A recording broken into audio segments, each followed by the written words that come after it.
Living in a movie, Aerosmith. Something. Welcome, chat. Welcome to yet another stream. I'm doing one a day early because I've been working on videos, and I'll talk about that later. But I also want to talk about Harada leaving Bandai Namco. It's either going to be a miracle that Tekken actually recovers by Tekken 9 or Tekken Tag Tournament 3, or Tekken is just completely and utterly screwed. Even worse. Like I said, this is a very much mixed situation of him leaving Bandai Namco. Oh, yeah, Harada's leading Namco. Not just Namco, Bandai Namco. He was there at Namco before it was Bandai Namco. That's the crazier part. He's one of the longest developers in the gaming industry outside of Nintendo people like Sakurai and Miyamoto. That isn't dead. Rest in peace, Itagaki, you know.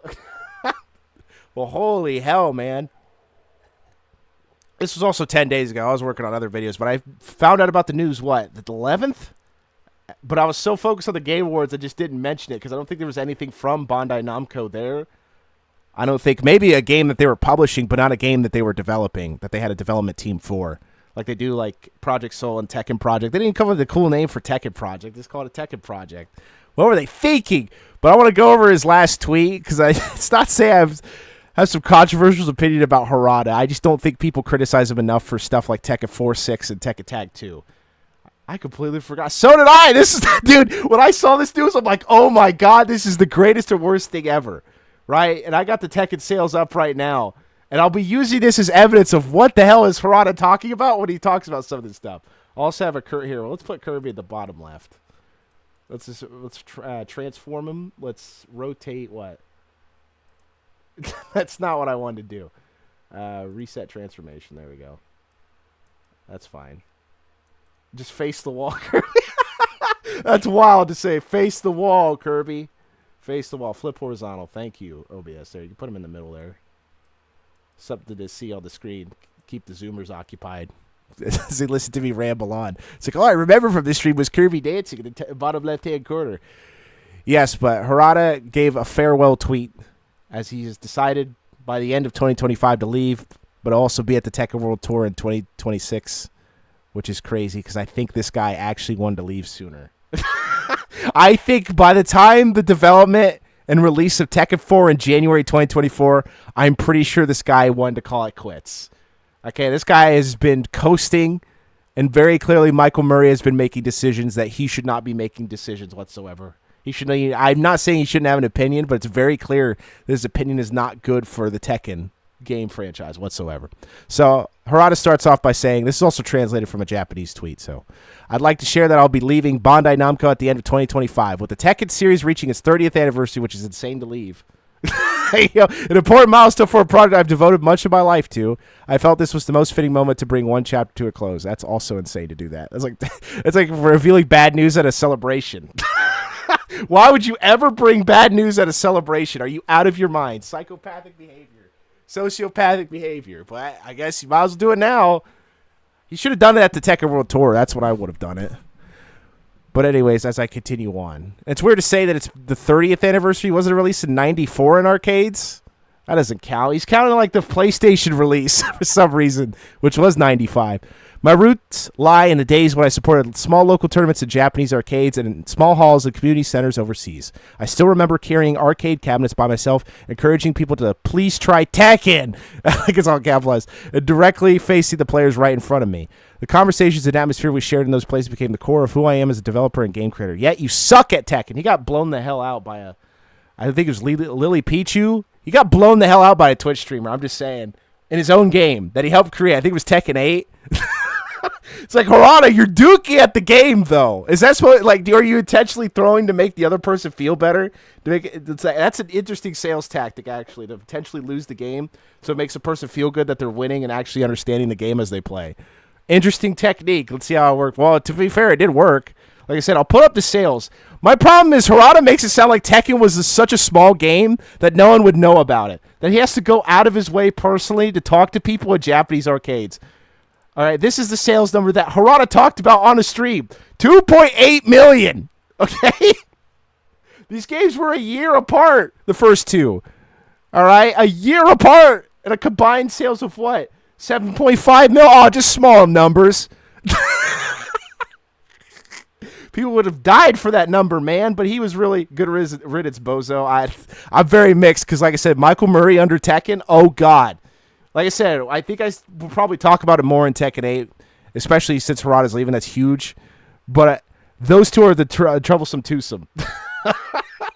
They are basically the disaster duo of Tekken right now.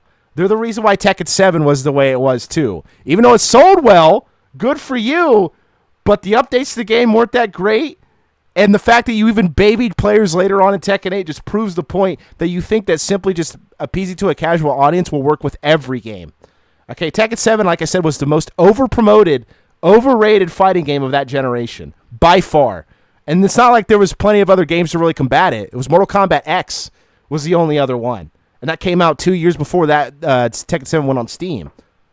You know what I mean? Street Fighter V was a bust. And that there was no Street Fighter 6 for a very long time. You had like arcade edition of Street Fighter V and stuff like that, but there wasn't really a lot of competition in the fighting game world.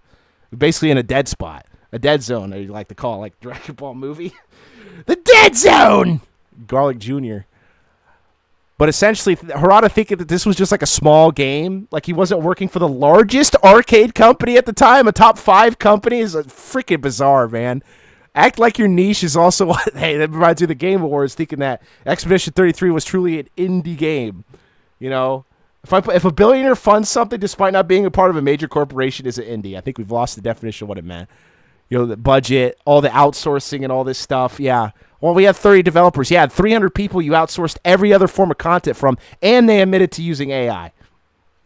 I found that out a couple days ago. Harada's literally why Soul Calibur 5 and 6 even exist, despite Project Soul saying 4 was the canonical end.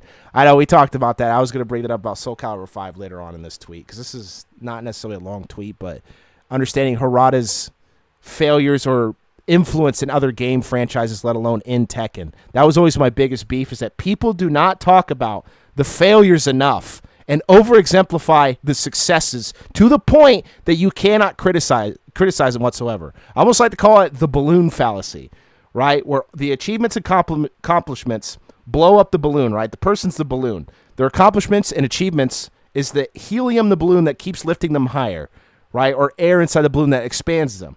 Criticism in these people's minds is a needle, something sharp that magically will destroy every achievement accomplishment that person ever had, right? If you give mild criticism at the very least, something with valid evidence and proper evidence to bring up that point, they think that balloon's just going to pop in their mind. So the ego blowing up, essentially, as Freud probably would put it. But it's their idea of what the person is based on their accomplishments, but not including what they did not do well in either. That's my issue. That's too much bias. I think it's called accomplishment bias, something like that as well. There's probably a term of bias for it that you don't allow certain criticisms, but I think it's more fallacious to think because people doing negative things, it's also like the halo effect, stuff like that, if they think Harada's pretty handsome. You know, that good-looking people can't do no wrong. But I digress. We got to go further on in this tweet. Fragile ego, I like the analogy. Right, but it's not Harada's ego. It's the people that like Harada and their ego, their concept of what they like about that person. You know, that they just only see one side of what the person did, never the negatives. Like, you'll see people talk about Tekken 3, 5, and Tekken Tag Tournament when he wasn't the only one working on those games. Like, the music in Tekken 3 is probably the most influential thing about Tekken moving forward. Right? That's why Tekken 5 was so good, because the same guy who made Tekken 3 music was a part of also Tekken 5. And it's like I told you, those two are the games that I talk about in terms of music that really fits Tekken the most. Tekken 4 never gets talked about being a bomb in terms of being the worst between 3 and 5. The old saying goes, even Tekkens are bad, odd Tekkens are good. And that's mostly true. That was usually the through line that you would put in, like the Nintendo Sims. Exactly. I was like, I'm not really a simp for anything. I love Tekken 3 to death, but man, it's got issues. And I've said that multiple times. Okay? And I was looking up more data about Tekken 3, like how it worked, how little people worked on it, how, Harada was the game director, but it clearly wasn't always his influence that made the game what it was. And you could tell that by Tekken 4. That's what I'm saying. Is like people didn't wake up to Tekken 4 because they brush it off. Right? I never liked that. They brush off Tekken 4. They brush off Tekken 6. I'm surprised people don't bring up Tekken Tag Tournament 2 enough of how bad that bombed as a game. Reminds me, on 3 consoles, reminds me of when people say the odd number Star Trek movies are bad. There is actually kind of like a through line based on those things. You can find that in video games too, like Tekken Soul Calibur is actually the opposite. Kind of. Soul Edge is fine. You know, the first of the game usually gets a pass because we know it's not going to be the best in the franchise usually, especially in fighting games. I don't think Virtua Fighter 1 is considered the best. Dead or Alive 1, Tekken 1, Soul Edge. Really? I don't think any of those are the best in the franchise. Not even close. Not when Soul Calibur 2 exists, Dead or Alive 2 or 5 Ultimate Round or whatever. Tekken 3, 5, Dark Resurrection. Harada even took a year off after the... Yeah, you told me about that. I'll just reiterate it here. Just take it off for the backlash of Tekken 4 because of course, obviously considered, briefly considered quitting altogether. Because he was never going to get fired. It's insane. He's retiring. Bandai Namco needed this guy so badly or thought he was so essential they don't even try to fire him as far as I know. Unless Harada revealed that in some interview, obscure interview that no one knows about, or some private conversations held behind closed doors. To be a fly on the wall to hear that conversation would have been brilliant. But I really doubt there was very many arguments between Harada and Bandai Namco because it just feels like he allowed them to do whatever they wanted. He was making enough in terms of sales they didn't care. You would think after Tekken 4, it's like, hey, man, don't do that again, is probably the only criticism Bandai Namco said. And then Tekken 5 blows up in achievements. As you can tell when you see it on the screen right now. Like, look how good Tekken 5 was the best-selling Tekken at the time. Are you out of your mind? I mean, it's unbalanced. There's some issues with it like Devil Within, but that was always the crutch with Harada games. After 3, Tekken 4 doesn't have the best Tekken Force. Tekken 5 has a worse side mode with Devil Within. Tekken 6 has those issues as well with its scenario campaign. It's awful. Free for the shackles of occasional ads for a month. Right on, Yeeter. Welcome back. Welcome back to the stage of history. That's Soul Calibur. We're talking about Tekken. So one of these game developers you may or may not care about that I've complained about before, as I've done both retrospectives on 2 franchises where Harada only really had influence in 5 and 6. He didn't really have the other ones. It's very obvious. But his idea of what he thinks a story should be, what characters should do, is dumb. And also the lore dumps. Like, look at this. I want to put this as an aside thing. Most of the lore I share here has already been discussed in past interviews or articles. Yeah, not for the best. There's a reason why we kept those articles and interviews out of the game, because they suck.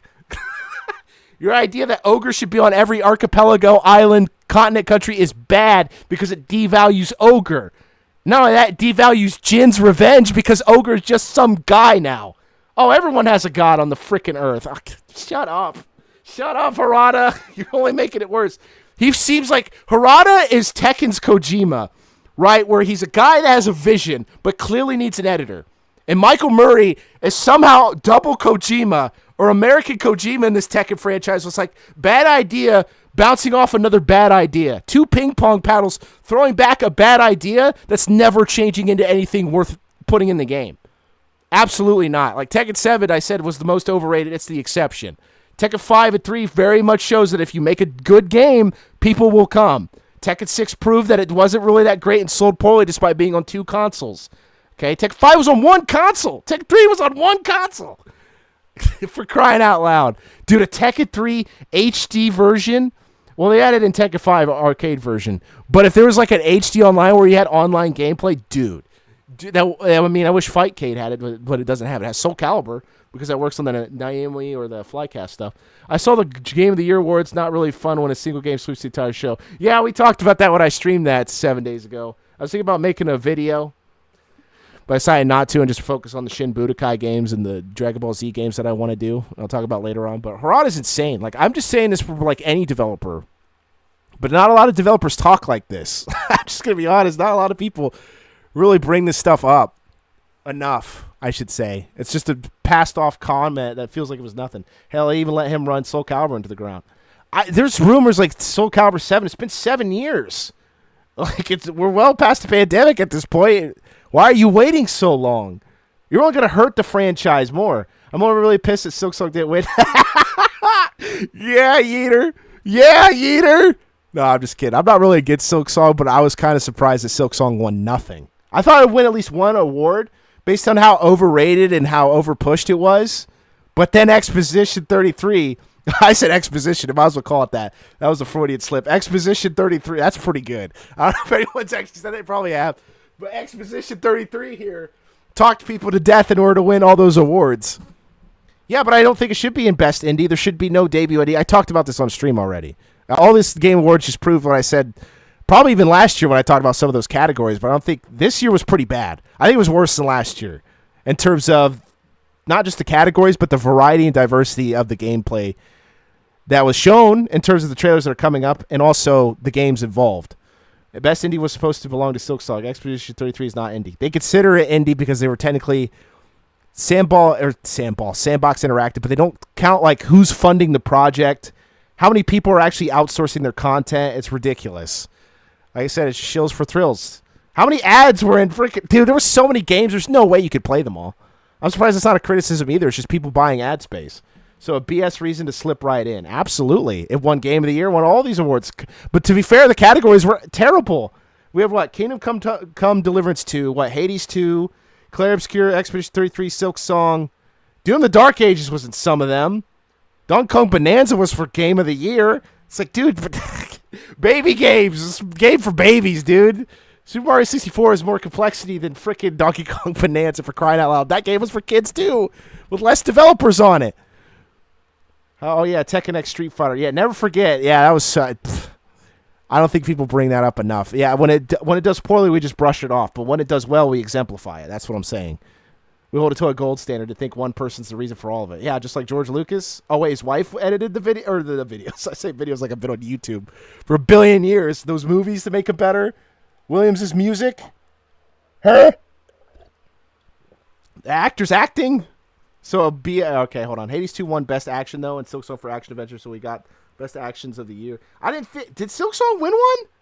Maybe it did. I've maybe forgot it won one. Because Best Action Adventure makes no sense. It's two separate categories.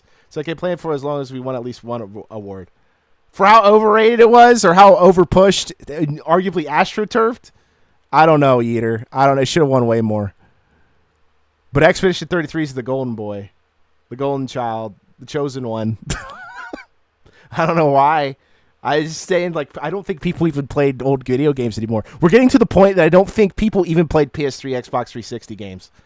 That's how older we are getting. Duke, maybe try something before Bad Mouth again. Nope. It is overrated, and I could determine that by how much it's been pushed. I didn't say it was bad. That's not what I said. What I said it was overrated. I said Expedition 33 was overrated. That's correct. I said Doom the Dark Ages is like Captain America's Shield Simulator. I said that. I'm saying, listen, if you get a comparison between Silksong and Expedition 33 is way more overrated than Silksong. Okay, Silksong was hyped up to be like one of the greatest games of all time. Let's be honest.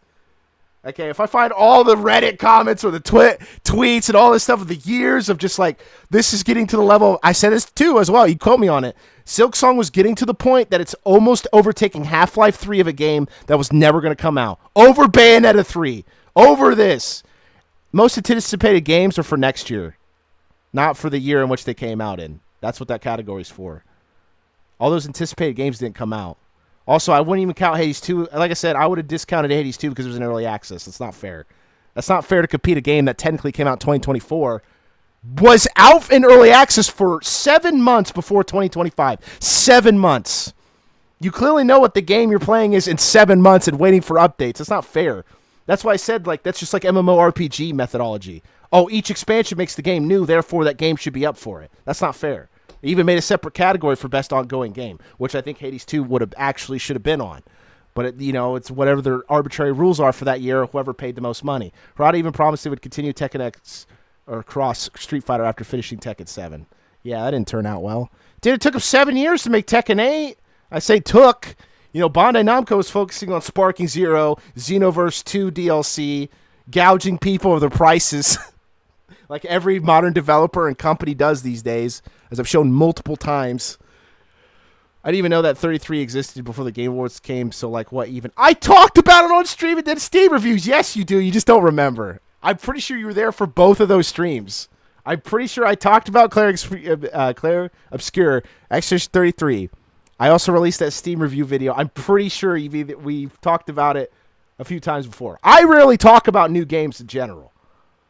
I wasn't paying attention, to be honest. I was just here for the fun. Yeah. It's all fun and games until your game doesn't win any award. I wouldn't take it too much to heart, Eater. I already know that the Game Awards isn't what it used to be. I'm just here to promote. I mean, they even had. Did you notice that Silk Song even played? Was a single Silk Song played? Expedition 33 had what? 2 songs? 1? Where they played on the stage? They also had that dancing and stuff like that? Not at all. Lamau. That's what I'm saying. It's just. Oh no, Yeeter, the best part. You know, we can have agreements and disagreements on games, but listen to me, Kojima getting the shaft. You got to admit, it's kind of hilarious. Imagine bringing a guy who created Death Stranding 2, right? It was released this year on the PS5. Bring him to your show like you did last year, I think, or years beforehand. Promote nothing and don't get a single award for your game. It's all craps that goes until someone giggles and craps, dude. I'll do both. I don't care. I'll still be laughing either way. But that's my point. Kojima was there and got nothing. Dude, I don't know what blows my mind. Like, Kojima getting the shaft is like, it feels like a change in the industry where, like, oh, we're not just slopping Kojima's phallus all the time. Dude, slop was Merriam-Webster's word of the year, by the way. Slop. This was the year of slop. Finally being pushed to the mainstream. At least talked about enough to where companies or the English dictionary even cares about mentioning it whatsoever. Remember when selfie was Merriam-Webster's word of the year? All right, we got to continue on with this Harada stuff. I know that was tangential, but it's relative to how modern gaming is turning into. Right, there is some relevance, but usually it's tangential. I'm trying to make it sequential. I don't think anyone has ever. I don't know if that's a word, sequential. If we say tangential, why can't we say sequential? I mean, that's 2 points on the circle. Come on now, it makes a line.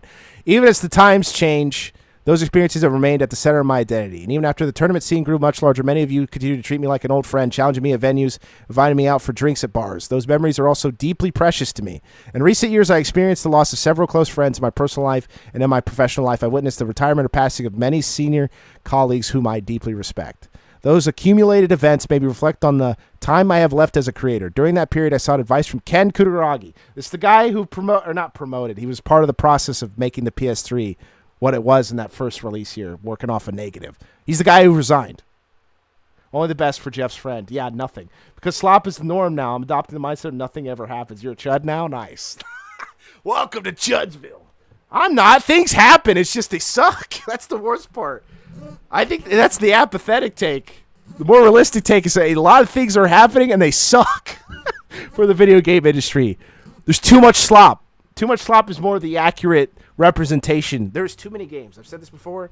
I keep repeating myself, and I shouldn't because it feels like I'm teasing people, but I did want to make a video about talking about there's too many games. Like bringing up like how many games are on Steam that are released in a year, and on consoles, how basically consoles are dying out in terms of now just being with everyone and not being exclusive to themselves. Nothing ever no longer is slop. Everything's slop.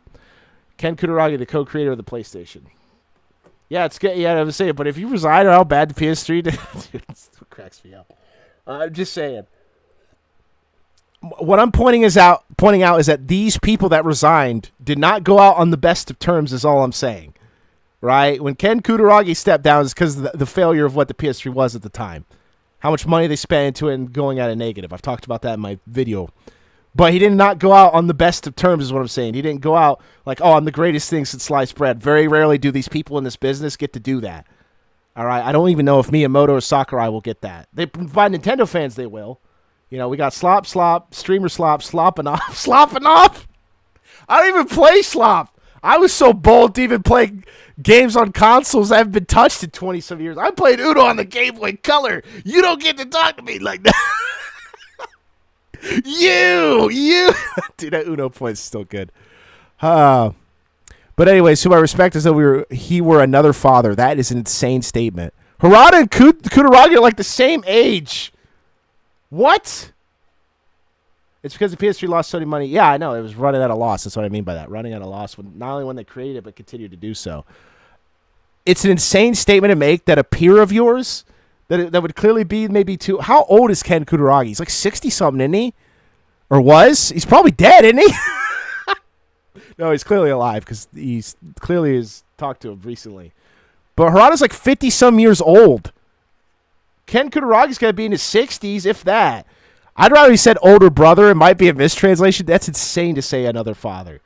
But that might be based on Harada's childhood. Like, this sucks that losing friends and all that. That's not my problem with him. That's a normal occurrence in life. and it sucks when it happens.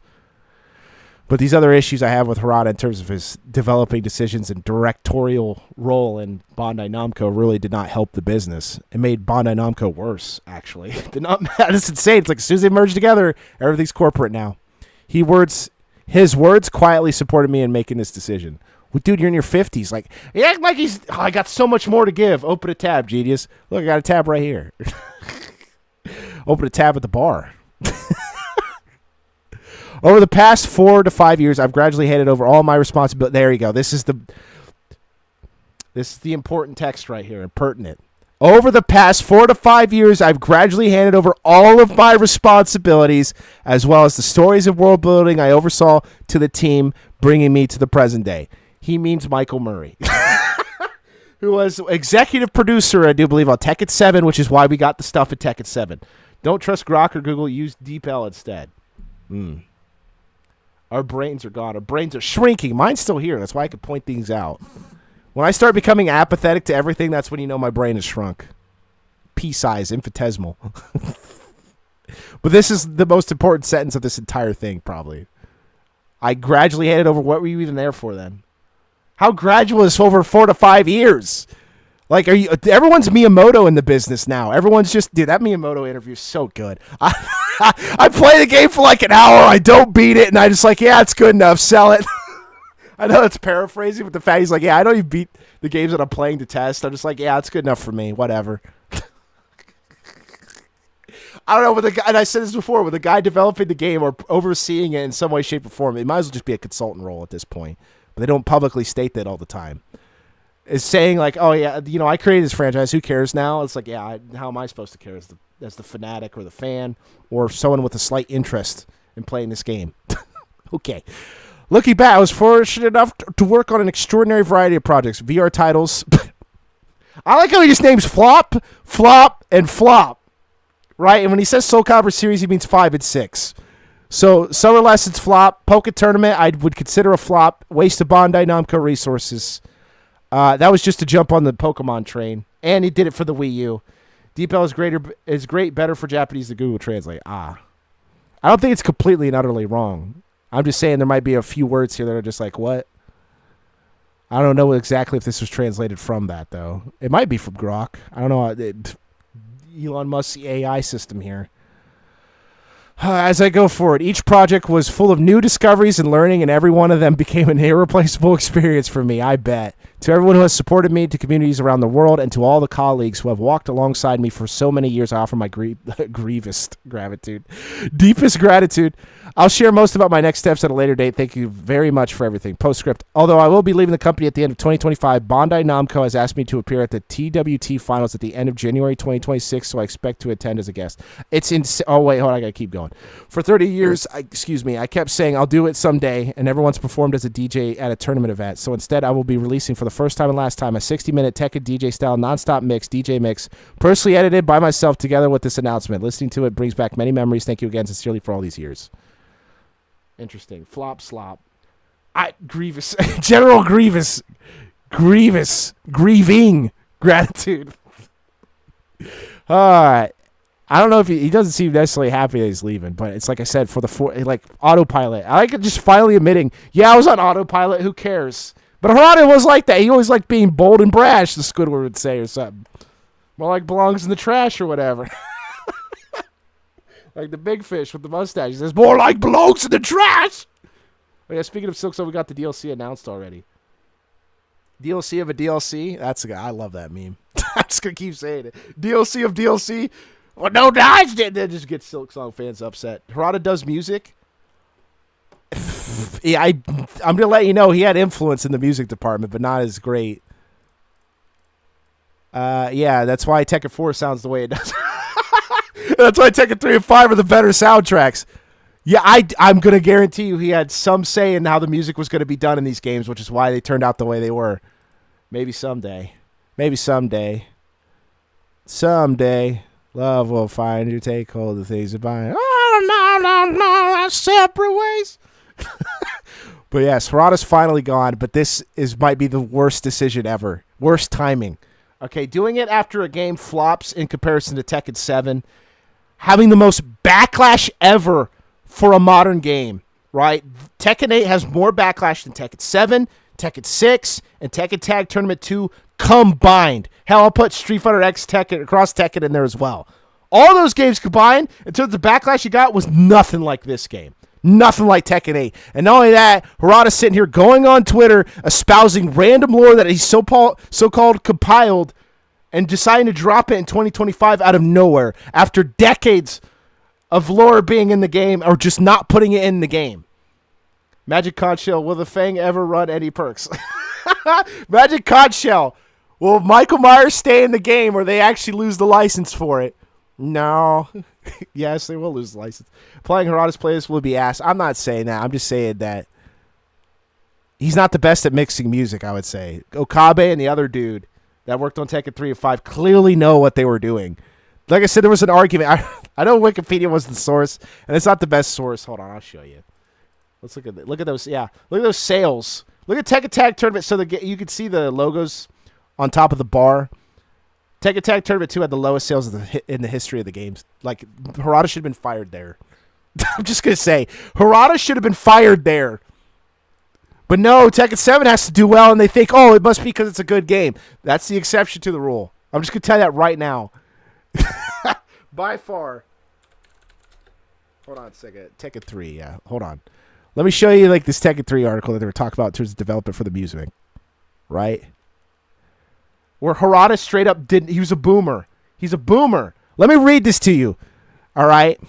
The music for Tekken 3 was composed by Nobuyoshi Sano and Keiichi Okabe. Sano, who served as the sound director, took a big beat approach to the music with a slower tempo than the music found in previous games, as genre had not previously been utilized in games. Game director Katsuhiro Harada initially did not understand the big beat direction, but Sano convinced him that it would work well in the series. During development, a tester criticized the music and wanted the music to resemble Sega's Virtua Fighter. This angered Sano, although the report was dismissed. Okabe also became ill during the music's production.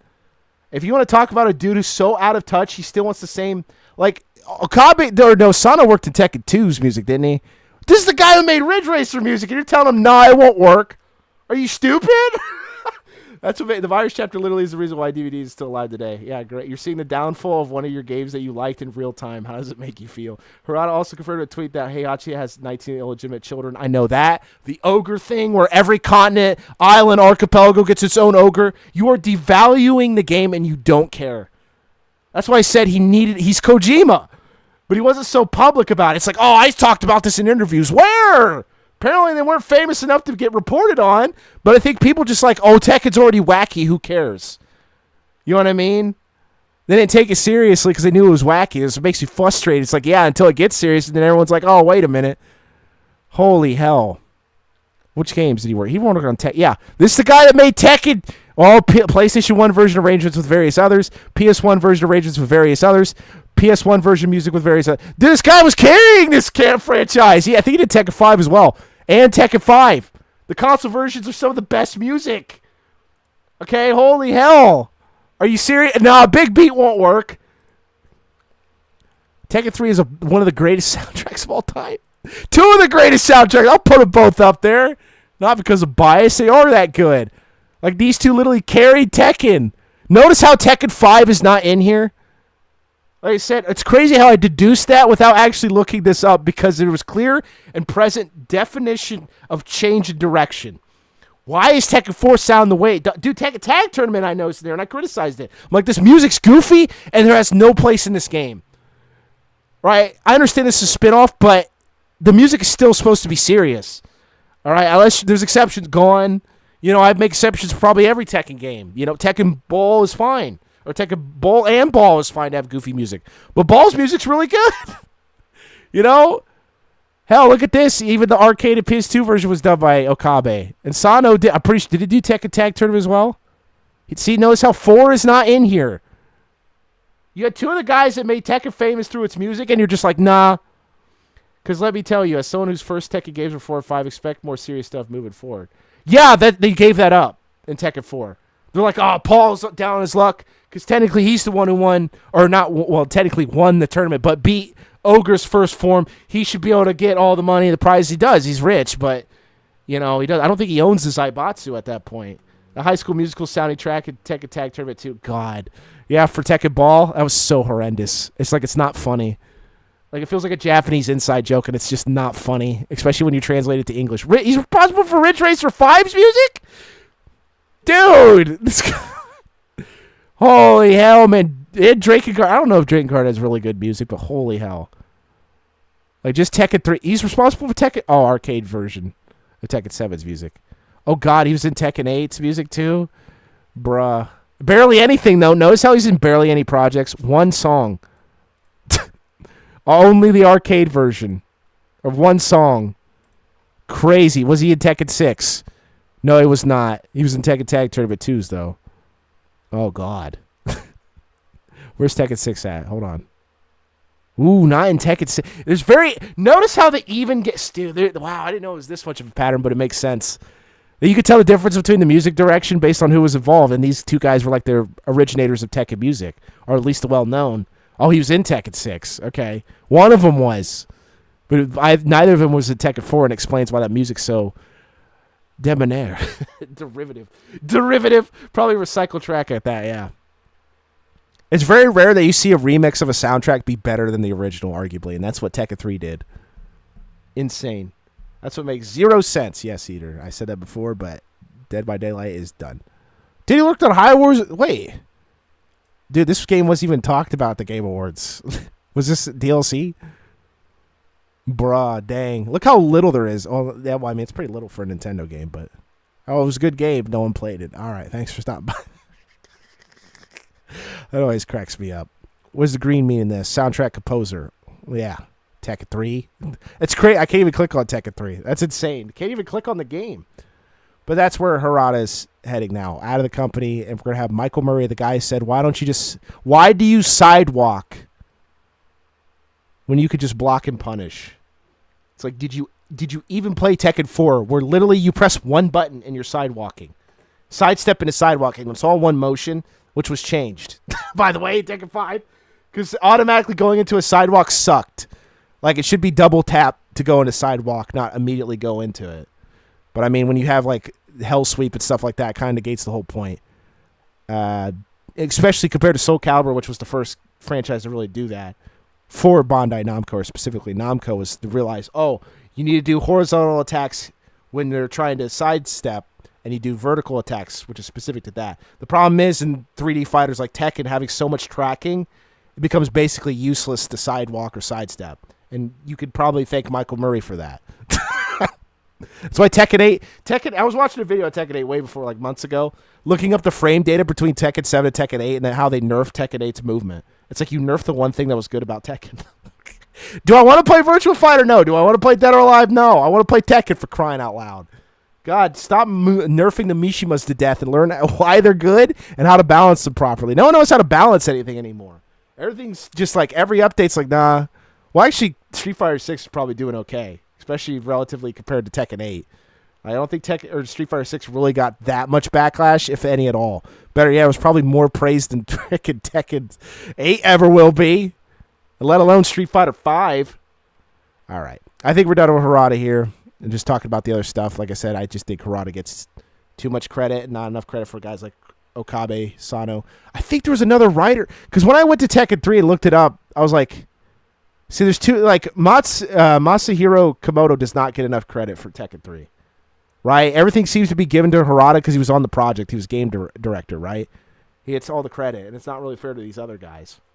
That was a clear decider because Tekken 4 proved that point, that it was very clear that Tekken 3 was the better game overall, and the supporting cast was a lot more important than what would turn out to be Tekken 4's supporting cast. That's why I get frustrated about that stuff. 15 years after the Kingdom... Okay, good. All right, let's talk about this. These are some of the videos I plan on doing. I might add more to the list. I might take off some. Yo, Duganov, what's up, broski? What's up? I just talked about Harada. Katsuhiro Harada leaving Bandai Namco after like 30 years. Street Fighter 6 is ugly and I don't care anymore, mostly after being burnt from Street Fighter 5. Well, look at Tekken 8 and Street Fighter 6. They look... Now, I wouldn't say identical, right? It might be Unreal Engine 5 being like that, but this weird modern graphics where we're like buffing people up, right, with realistic graphics makes it look even more uncanny valley, or just more off kilter, I would say, than normal proportions. Yeah, but Christy, I can play her in another game. Why do I care about playing her in Tekken 8? Christy's not even my girl. Nina and Anna Williams. God, I like their rivalry. It's so rare to see I talked about this before, right? And it's not really in Bayonetta as a sister. They call it like a coven, which is whatever, sisters. But it's not true. They're not blood sisters, really. And Bayonetta in the first game has amnesia, so it doesn't work, properly. Nina and Anna Williams have like a legit goofy rivalry that I like that reminds me of Dante and Virgil that you rarely get in video games anymore. You don't get rivalries in video games anymore. Frick, Pokemon just like, whatever, just battle everyone. Or the chick from Scarlet Violet, I got battle autism. Fight me. It's better than Hop, I'd say, but maybe not the execution of the dialogue. Uncanny visuals and over-rendered lighting for Street Fighter 6. Oh, something I'll bring up in Tekken 8, because I played the Tekken 8 demo, right? I played it when it first came out. Didn't really care then. Playing it again, I'm like, oh my god, why does this exist? Why can Jin do like a 4-jab combo in midair? While the opponent's in midair is what I mean. He'll do an up kick, and in Tekken, in the demo specifically, and I have to test it out in the regular game when I buy it. Because I'm pretty sure I'm going to try to play as little as possible so I can refund it while still trying to talk about it. Because the Tekken 8 demo just tells everything. It tells everything that you need to know about the game pretty much, besides the story mode. And online plays ass, of course, but there's just like too much. The videos I've seen about Tekken 8 are just wherever they came from. Just see these ridiculous 20-hit combos in Tekken has ruined my idea. Or not ruined my idea, has ruined people's sense of what Tekken actually was back then. Right? Because they think everything has to be Marvel versus... I've said this before. Every game developer in the modern era, besides maybe Capcom, okay, thinks every fighting game needs to be Marvel versus Capcom. And I don't know why. Every game should be like Tekken 3 or 5 based on the sales, right? Or Tekken 7 for that point, when it sold over 12 million copies, supposedly. Why wouldn't you copy the more successful game is what I'm saying. The Switch version of Street Fighter 6 does look slightly better with the rendering. Yeah, lighting and stuff like that in Unreal Engine 5 is so weird. Because when you don't have realistic proportions, it makes everything look like pumpkin skin or like gourd. I call it gourd skin. Where sometimes it has striations in the skin or like dents where it makes it look like a gourd or a pumpkin. More than it does look like sculpted muscle. Or it looks really dirty in the shade for some reason. There's some good effects in there. Some games do it well and mask most of the issues or flaws that Unreal Engine 5 had. Just cap your game to 60 frames. That'll solve most issues like Sparking Zero. I know that's an Unreal Engine 5 game, which is super rare to have one cel-shaded or in that art style. Which was probably a smarter idea, but I've said it before that keeping Sparky Zero capped at 60 is what probably helped that game run. And I could run that on a 1050 Ti and an i5 8600K. Like that's pretty well optimized to be able to run on low graphics and be able to. Or actually, I played on what did I play? Did I play on low on a 1050 Ti? That's a graphics card that came out 2017, 2016. It's one of the lower ends. Obviously, the 1080 Ti was the best. 1050 Ti is way lower than that. Right, it's one of the lower end graphics cards. It's just above a 1050.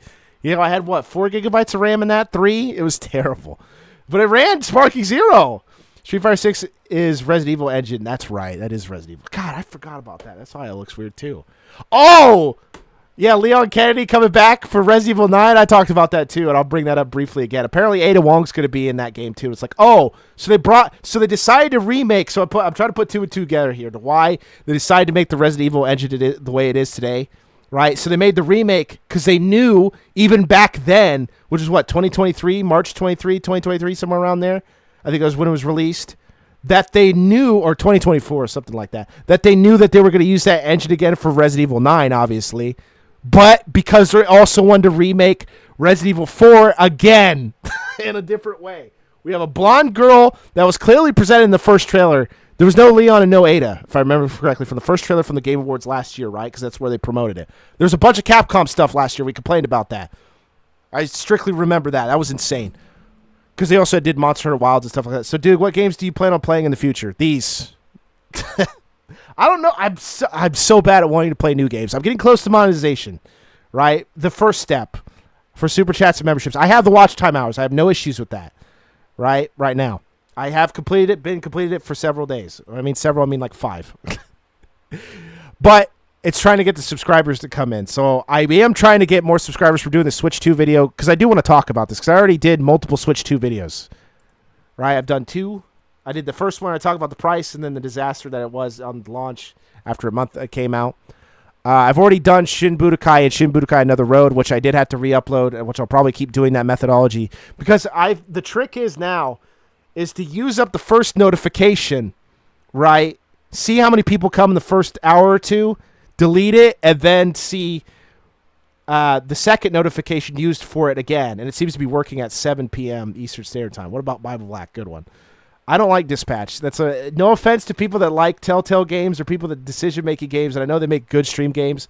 I'm not interested. I wouldn't say I don't like necessarily the game, but it's like a Reddit game. I don't care for like Invincible-style art with superheroes I probably won't care about or personalities I have no interest in. You know? And that's clearly a game you need to play multiple streams for, probably, not just one. I don't know if I want to go back to doing multiple streams in a week, especially how many videos I want to work by the end of the year. Like, this is not the time for me, you know, when I'm trying to sacrifice doing videos on this and then try to work on something that's also more popular, which is the Switch 2 video. Like I said, look how many videos, like I said, December 15th, Budokai, let's count it, Budokai 1, or Shin Budokai 1, excuse me, 1 video. Shin Budokai Another Road, 2 videos. Sagas will be a 3rd video, the Switch 2 video, and maybe Tekken 8. And I said I might remove or add more videos to that if I can get them on there. You know, a lot of daily 3rd notification. I don't use it. It disappears because I'm doing it every 2 days, so in the 24-hour period, it resets. I almost never use the 3rd notification because I never have to. Honestly, the only reason people like from Dispatch is literally Sonar, nothing else. Oh, and the fact that YouTubers were promoting it like crazy because they were a part of it. That's also why. Like, are we going to act like it wasn't AstroTurfed? It was only in one category at the Game Awards. And it didn't, I don't even think it won. Or maybe it did. I think Dispatch might have won. Best debut indie game, it lost. It was in one category. This overrated game. And it wasn't too late for this game to join. Okay, Sonic Rumble came out November 5th. And it was at the Game Awards for Best Mobile Game. It's never too late. All right? Unless it's after the Game Awards, obviously. But if it came before December, probably 1st, you could probably join. Literally celebrity endorsement. I know, that's also why it's considered AstroTurf as well. You're promoting it like crazy. You know, despite its quality. It could have been bad, too, and they still would have promoted it because they're a part of it. That's what I'm saying. It's like people overrate these games based on what YouTubers and social media influencers say. I don't. It's not saying I'm ignoring them. I just don't consider it part of my process. Like, what time is there to sit to watch an hour, 2 hour long review or 2 to 3 hour long stream while also trying to, that's why I said I talked about that years ago. It's like, it's a bad, that's why I stopped and stuff like that. I just couldn't keep up. You know, besides how much content they were producing and that when you subscribe to so many people, oh my God, OBS just dropped. Dude, wow. OBS just dropped frames for like the first time in months. That's crazy. Holy hell. I've almost never seen that happen in months. Okay, that just happened. How about playing Hollow Knight? I think it's a bit late. Also, if you want to jump on a new game, you probably want to do a review at least within the month. All right? Or at least in the first week or two. Kirby's lagging. Yes, my stream straight up lagged. I saw it in OBS. Insane. I haven't seen that for months. For a long time. But it did. But I'm not necessarily against Hollow Knight, right? But now is not the time, in my opinion. If I wanted to do Hollow Knight, let's talk about business-wise. I like try to tell those people about YouTube a little bit. I'm not saying I'm the best at it, but I clearly have proven that I could get views here and there despite not being promoted. Like, I'm in no man's land, right? YouTube's not going to promote a guy who's not making money, if you guys didn't know that. Hell, they'll put advertising on the videos. There's literally an analytic you can look in your YouTube channel where it says YouTube advertising. Well, they'll promote your video even though it has ads on it, even though you're not monetized. That was talked about years ago, and people seem to forget. It's okay. I don't mind reminding people sometimes of certain things, but I'm not saying you guys have forgotten. I'm just repeating it just in case if you did forget. But the issues that stems from that is, like, you got to understand this is also a business, and I try to treat it like that while also trying to have fun, right? I'm willing to try new games. Dude, I did multiple streams I didn't play these games before. Uno on the Game Boy? Wario Land 3?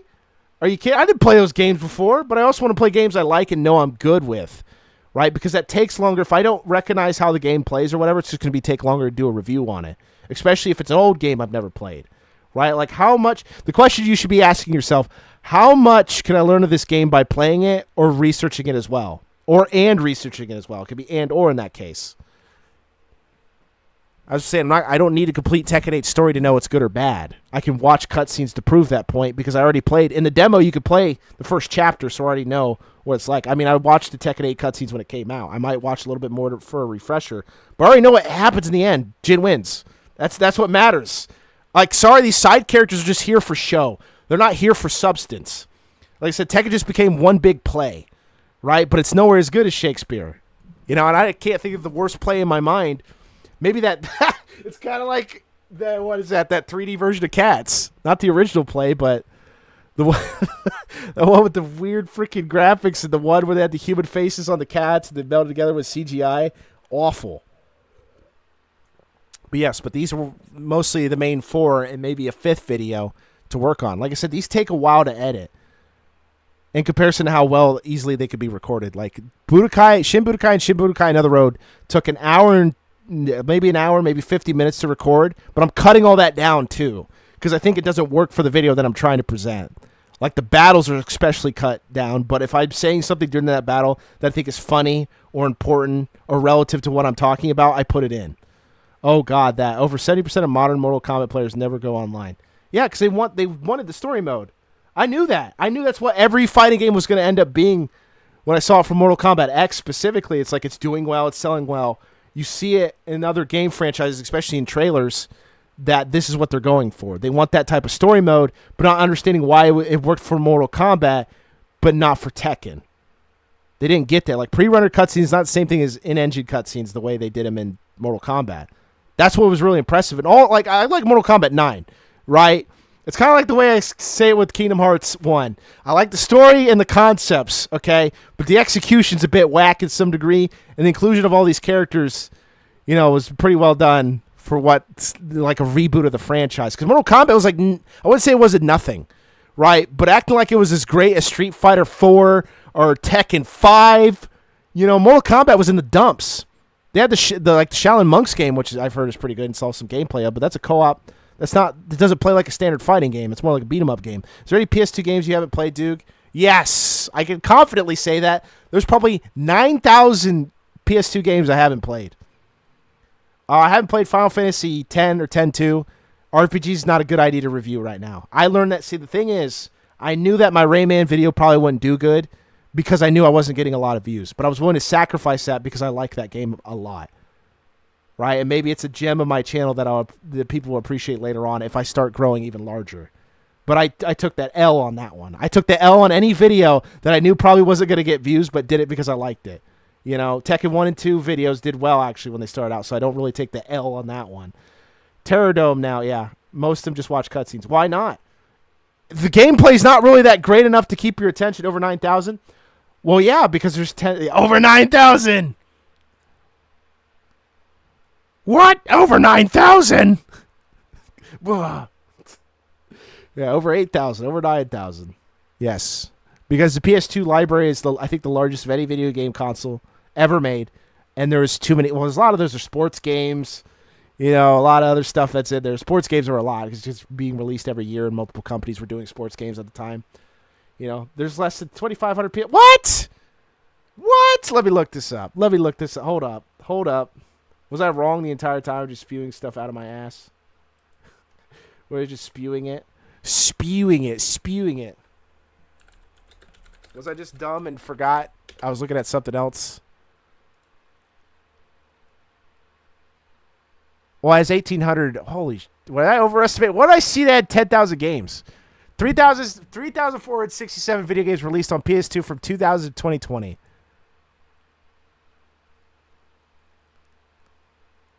Okay, never mind. I'm wrong. I can admit that. Apparently, I overestimated how many were on the PS2. It was a big exaggeration. It's a third of that. Okay, a third of that. That includes any PAL version, NTSC, Japanese, any offshoot based on what Moby Games talked about. They said it's 3,467. Let's see. That's insane. Wait, no, now they're saying there's 4,218.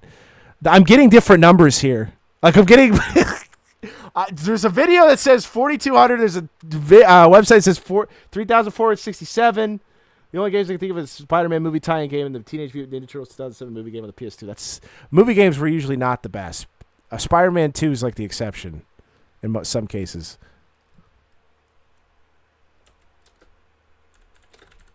How many games? Because people were saying, this one says 4,000. Like, what? Where's the inconsistency here? How did you get this inconsistent? How did we not be able to track all these down? Oh, maybe I should have said... you know where I got the 10,000 number from? Titles. 10,000 titles is where I got it from. Yes, 10,987 game titles. Thank you. That's where I got that number from. Okay, I should specify. It's game titles. Right? There is 10,987 game titles. There's currently 4,344 games.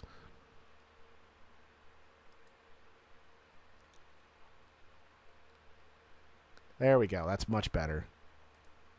That's where I'm at. 10,987 game titles. 4,300 plus games. There you go. Video games overall. That's there. I specified because they stopped keeping track after 2014 with the release of the PS4. Yeah. They kept the one I was tracking on. They said from 2002 to 2020. So they got them. They eventually got them, I think. But yes, these are the videos I plan on working on. The PS2 game, like I said, there's plenty. Dude, the PS2 is the largest library ever. I just mentioned 10,987. Just almost 11,000 game titles. Okay? That means differences between NTSC, PAL, and the Japanese release. More than likely. If not, another version of the game that existed. Like I talked about the V-Jump version of Budokai 2 that was never released in the West. And only 2,000 V-Jump readers at the time got it. That had special stuff in the game. Like costume changes, stuff like that. Stages... Insane. Also, insanely valuable game now, and probably in the retro gaming community. Like getting a copy of that unopened, probably hundreds of thousands of dollars, maybe, especially for a Dragon Ball Z game. My goodness. But yeah, I don't know if I want to play any PS2 games or I'll do like a retrospective on them. Right? Like I said, I talked about this before, but Soul Calibur and Tekken were easier to do because they were fighting games. Budokai franchise is easy to do because they're fighting games. They don't really have huge, complex stories, right? I could do the same thing like I've done with the other videos, summarize Mortal Kombat 9 or the Mortal Kombat reboot for PS3 and Xbox 360. V-Jump exclusive version of Budokai 2, yes. For 2,000 special V-Jump readers, you would get a special version of Budokai 2 that added more stages, more costumes for characters, and different stuff in story mode, if I remember correctly. Yes, they did that.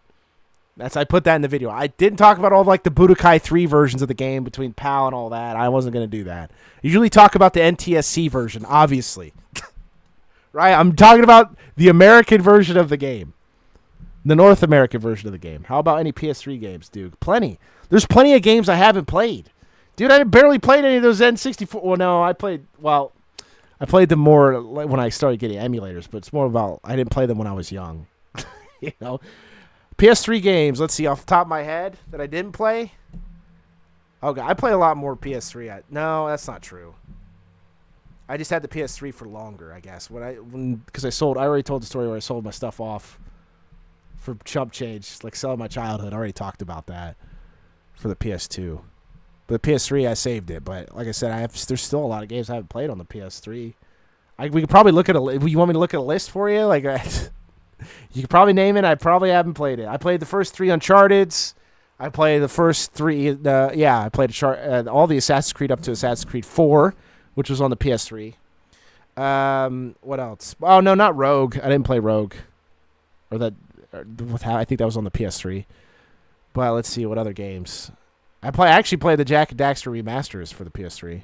The HD collection. I only think I only played Jak 3 on it though, because that's what I didn't really have like a billion video games. We usually buy from the bargain bin if anything, but I usually only played one of a franchise in most cases back then on the PS2, unless there was an exception like Dragon Ball Z because they were on sale or they had the greatest hits and stuff like that, which made them easier to buy at the time.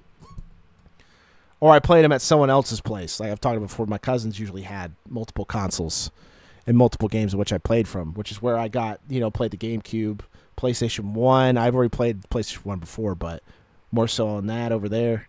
Another cousin also had a PlayStation 1 that I played Crash Bash for the first time. Oni Chagabara Bikini Samurai, probably haven't played that. Like, this year was playing a lot of games, too, and testing them on emulator. The first PS3 game was Tony Hawk Proving Grounds, and the other one was the Kung Fu Panda tie-in movie games. Maybe play those. I don't think this is, like, the time to do that. You got, like I said, King Isaac, it's not about just doing things that I like doing as well. I'm trying to mix fun and business together, and I know it doesn't work all the time. You know, I knew when I was getting into Soul Calibur and Tekken, I knew I probably wasn't going to have the best of times with some of those games. Tekken 1 and 2 is rough. Like, you get through those to go to Tekken 3, enjoy it. Tekken 5 was a pleasant surprise, and Dark Resurrection was even a greater surprise in terms of its gameplay, but not its content. Because Tekken 5 also had the arcade games of 1, 2, and 3 of Tekken, and Starblade, or whatever it was called, that arcade version of that. What was it, NES games, something like that they had in there. It was freaking awesome. But I knew I was going to sacrifice. I've already heard, like I said, even though I didn't play the games, I've seen stuff and heard stuff and stuff like that. I did some research beforehand to know that the even versions of Tekkens are rough games to play for the most part. Having fun is your business. Yeah, I'm trying to. I know Sagas is a bad game, but I know it's fun. I've had fun playing it co-op and single. Just talking about how bad and goofy this game is always brings joy. That's a bad game I played, have nostalgia for, and admit it's bad. Like I don't know if a lot of people are willing to admit that. You know, there's very rarely a good quality about Sagas. Because it tries to be like Devil May Cry and God of War and misses the whole point. Kind of like Soul Calibur Legends, but Legends is better than Sagas. Sagas is whack. You can trap the boss. You can probably keep him in a key combo. That's how you do it in co-op. You try to rotate back and forth between you, like Piccolo and Goku versus Raditz and stuff like that. Gohan and Piccolo versus Nappa. Goku, it's an interesting technique in Sagas too. When you do co-op, you switch back and forth as Goku when you fight Vegeta. There's a timer that goes off and it lets you know that you're going to switch out. Very interesting technique, I gotta say. The only game is even attempting to pick Yardrat. It is. Co-op games are fun. Yeah, it's really hard to... Well, I mean, even single-player, this game's goofy. It's just goofy bad. There's different categories of bad for me, like boring bad, goofy bad, you know, frustrating bad, where a game that clearly that should have been good was bad. That's where the disappointment comes from.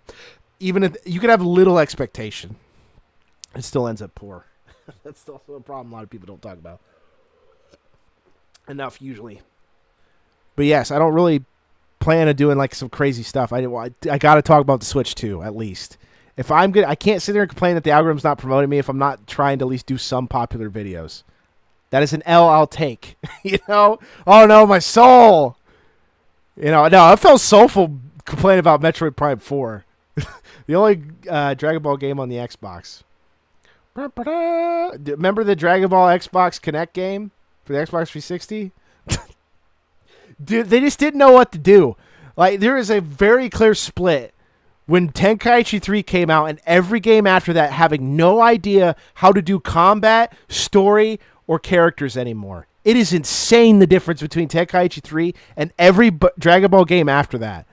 Not even coming close to as good as Tenkaichi 3. Okay, maybe Xenoverse 2, you could say that, but I don't think the combat's better in Xenoverse 2. As a guy who's gotten some rare achievements, did all those parallel quests, you know, got the achievement for that. Not every parallel quest on like the best rating. I think I did every parallel quest that was available without the DLC. Ooh, how about playing MotorStorm on the PS3? Did play MotorStorm. I think I actually own a copy right now. That game was fun when I was a kid. The MotorStorm, Heavenly Sword, those were like the release titles or like the first year of the PlayStation being out. Right?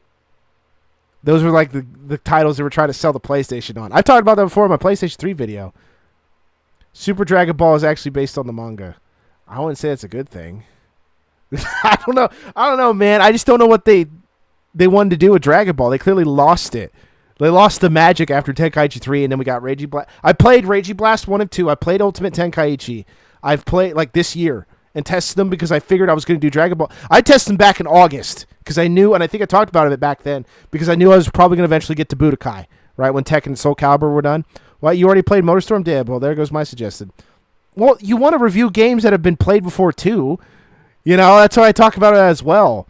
I didn't play Metroid Prime 4, I admit it, but it doesn't mean I can't criticize it. I played Metroid Prime 1 and 2. I know what should be and shouldn't be based on my perception of the game being a Metroid Prime game. Here's why it's bad. Here's why it's good. Here's where it doesn't work. Here's where it does. And then Metroid Prime 3 I pushed to the side because it's like you could see that a lot of people do not talk about this. And I said this with Harada. They do not see the bad in a game is the reason. And it's not just hindsight bias, right? You could tell that a decision made in a game is probably not for the best of the game. It can still be a good game. But the issue is if it's conflated with the sales, they'll think it was what made the game popular, and they'll put in the next game and usually double down, right? That's what happened to Tekken 8 to Tekken 7. We're going to baby the game even more. We're going to make it harder for people to do movement. We're going to make it harder for people to play defense and be ultra aggressive. A quote from Harada that I talked about in Tekken 7. Cell fights with Muay Thai style and Super Dragon Ball for whatever reason. Yes, very strange. But I wouldn't mind. Like, I want to do Crash Bandicoot. I'm sacrificing that because I'm trying to get. This is a long-term run. This is not just for short-term gain, right? I'm trying to do a mix of talk about old things, talk about new things. New things are usually talked about on stream because it's just easier to talk about and blaze through, right? And it also gives me a week of time if I want to talk about things that are available because a lot of things are happening in a week amount of time, I'm here, bitch. What's up, Austin? How you doing? I hope you're doing well. I'm doing fine. I'm cooking through these videos. I'm trying to make sure I can get them done before the end of the year. Because like I said, I have the watch time hours. I just don't have the subscribers. I'm not saying these are going to bring subscribers in. That's not the point. I also want to try to work somewhat towards the second tier of getting 4,000 watch time hours, which I currently do not have. Like I said, there's a 5-day delay, right? So I wouldn't even know until January 5th or January 4th, if they count like the way they count the 31st of December, of course, that how many watch time hours I have. They do subscribers just fine. They just don't do watch time hours properly. They're up with subscribers. It's insane. I don't have to wait 5 days for subscribers, but I have to wait 5 days for watch time hours. It's insane. But yeah, that's pretty much what I've been doing. I wouldn't mind reviewing Assassin's Creed 2. But I want to get through one I wouldn't do the whole franchise. I don't think I can. I don't think I could put myself through doing like a whole franchise unless it's short. That's why I did Budokai as well. Because it's like, I don't want to do Ultimate Tenkaichi. I really don't want to do Raging Blast 1 and 2. I'm not saying they're completely bad, but there's some mediocre game. Like Shin Budokai was mediocre to me because of how good Budokai 3 was. Right? Or how good Tenkaichi 3 was in comparison. Right? It's easy to criticize something as an individual thing, but these things are not in a vacuum. They were literally made off the foundation of other games. It's not fair criticism. You got to do it as both. Here's things that it individually did that was new to the game and franchise that it came from. Here's the things that it did worse in the comparison of those other games, or better, for that matter. That's why we compare sequels and stuff like that or spin-offs together. Like, why would you spin off the game if you're just going to make a worse version of the game? Like I talked about with Broken Destiny. Broken Destiny technically is a port, but it's more of a spin-off. Because not only does it add Kratos, it changes the story and stuff like that. It's very bad. I mean, PSP didn't really have the best ports of games or the best versions of a video game out there. It's very rare you get a Tekken 5 Dark Resurrection or Tekken Dark Resurrection, as it's called on the PSP. What about The Last of Us? It's only 4 games. Good? No, I actually really like The Last of Us 1, or at least used to. I might have to replay it again, but that was like probably one of my favorite games when it came out. 2013 on the PS3? Played that. I enjoyed it. I did enjoy The Last of Us. Especially when you already played the first 3 Uncharted and you're now getting into The Last of Us, because this was basically the new franchise that Naughty Dog was going for. It was very clear by the end of Uncharted 3 that there was somewhat left open a little bit, but they were clearly winding down. Like, we're done. Druckmann's and whatever the other dude who created Last of Us and the people involved with that were clearly trying to make something new. Right? It's like, hey, we'll try it with this franchise this time. And then The Last of Us 2 came out, and Naughty Dog... Well, actually, Uncharted 4, and you could see the faults in that game, and then people didn't... Like I said, people didn't criticize Uncharted 4 enough, and that's how you get on Last of Us 2. Like I said, I will tell you this all the time. There is a catalyst for these things. They did not come out of nowhere. I've repeated myself on this, and I'll repeat it again. There is a catalyst for why these decisions are made, and there is clear and present evidence in past games of why something is made in the future. You know what I mean? Those who do not remember the past are doomed to repeat it. In terms of power, the PSP was a lower-end PS2, while the Vita was a mid-range PS3. But it's like, you got to have better games on it, though. You have to have something that sells on it, right? What is the Pokemon franchise for the PSP? It sold well. I'll give you that. Okay, but what is the Pokemon franchise for the PSP? It's very forgettable now. It was the hype back then because we actually had competition between Nintendo and Sony in the mobile game market because they basically had a monopoly. What kind of competition? The Wonder Swan? Tamagotchi? Both by Bandai, by the way? I'm just saying there wasn't a lot of strong competition in that area. They were dominating the Game Boy Color, or the Atari Jaguar, or the whatever, the other one, was it by Sega? Not the Atari Jaguar. What was it called? Oh, what was it called? Atari and them tried it, but they clearly did not understand what or they didn't have what it took. Excuse me, we're talking about in past tense, in order to get into the mobile market. Hell, they were dying in the console market. Because it's weird because you think a mobile game would be easier to make, right? So you do less with the graphics to put more in. I call it it's the retro game methodology or the Metroidvania methodology. Make the graphics lower so you can put more stuff in the game so you don't have to render the graphics nearly as much, but you can put more story, plots, and dialogue in the game. I should probably call it the NES methodology, but that's just what they were working with. Like you say that for every console. It was limited or whatever, blah, blah, blah. I hear it all the time. To be fair, the PSP was a multimedia device, not just a games console. Hence why it was more popular as an emulation machine or a dial-up prawn, yeah. It did have a web browser on it. Because it was, like I said, it was like prototype PS3, kind of. It didn't have the graphics of it. That's not what I'm saying, but being able to access the internet and stuff like that, I'm pretty sure, for my recollection. But yes, that's pretty much all I'm doing right now. I don't know what other gaming news has happened. I'm trying to focus on these games, getting them done, getting them out. Focus on thumbnails, try to focus on titles better. It's actually kind of insane. I'll show you my YouTube channel. Yeah, you don't know it exists. It's real. Let's see. Let's get into video details. Let's go into... Because like I said, I'm now mounting more evidence to why I should be re-uploading videos. You see it up there? Here, let's zoom in for you guys. Always like zooming in. It's just easier to see stuff. So I got 363, or 396, excuse me. 363, what the hell? So you notice I got my... As of the 13th, which is a 5-day difference. But like I said, the subscribers are up to date. I just got 396, but the watch time hours aren't. Right? All right, let's go into videos. So this was the Shin Budokai video was a re-upload, obviously. I had less views than before, and I got evidence for that. But this disparity between thumbnails is always absurd to me. I'm starting to notice a pattern that the first thumbnail does not do well, but the third or second thumbnail do better most of the time. And I'm like, well, what's the difference? And it's like the background, right? It's the only difference besides the title. I think that's important too, but the description's the same. That was the case with Game Boy. They went out of their way to use weaker hardware to stay affordable. I'm like Sega with the Nomad, yeah, or pretty much anyone else try to overprice their mobile consoles. I know Atari had one. It wasn't the Jaguar. I can't remember what it was called. They had a mobile console. The Lynx. I got it. The Atari Lynx. God. Oh, man.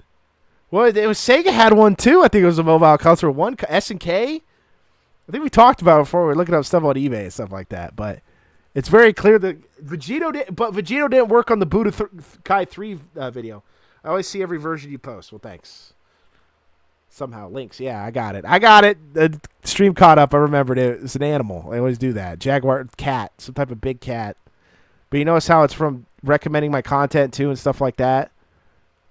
It's insane the disparity of this picture. Because I used the first two thumbnails are from an anime called Dragon Ball Z. You have Goku's house. You have, West City. And then you have Supreme Kai's World, Land of the Kais as a background. But that's from specifically Fighters, which I might just use for now on. Like just Fighters background because it's more HD. But I don't know if it has because it's trying to figure out if the algorithm likes a preference of colors. Right? Do they like green more than blue? They clearly like blue colors. Blue, purple. I think red they like because my text is also red. I'm not sure about yellow because Gogeta's mainly yellow in the hair, and I don't think they like it. But Vegito's darker colors but a brighter face. So we'll see with the next thumbnail. I'll probably do the same methodology in the next video. As you can see, it's scheduled for tomorrow at 4 p.m. I had to make sure I reset my notifications. Nomad was basically a portable Mega Drive. Right. Exactly. Not for the best. But yes, re-uploading video has been actually working. It's insane. I'm actually glad. Look at Infinite World. I got the bump here. Hold on. I got to freaking reset it. There we go. Look at that nice little bump. I think this was the time. Notice how it's 6 p.m.? That was the exact time yesterday I deleted the video. Or about exact.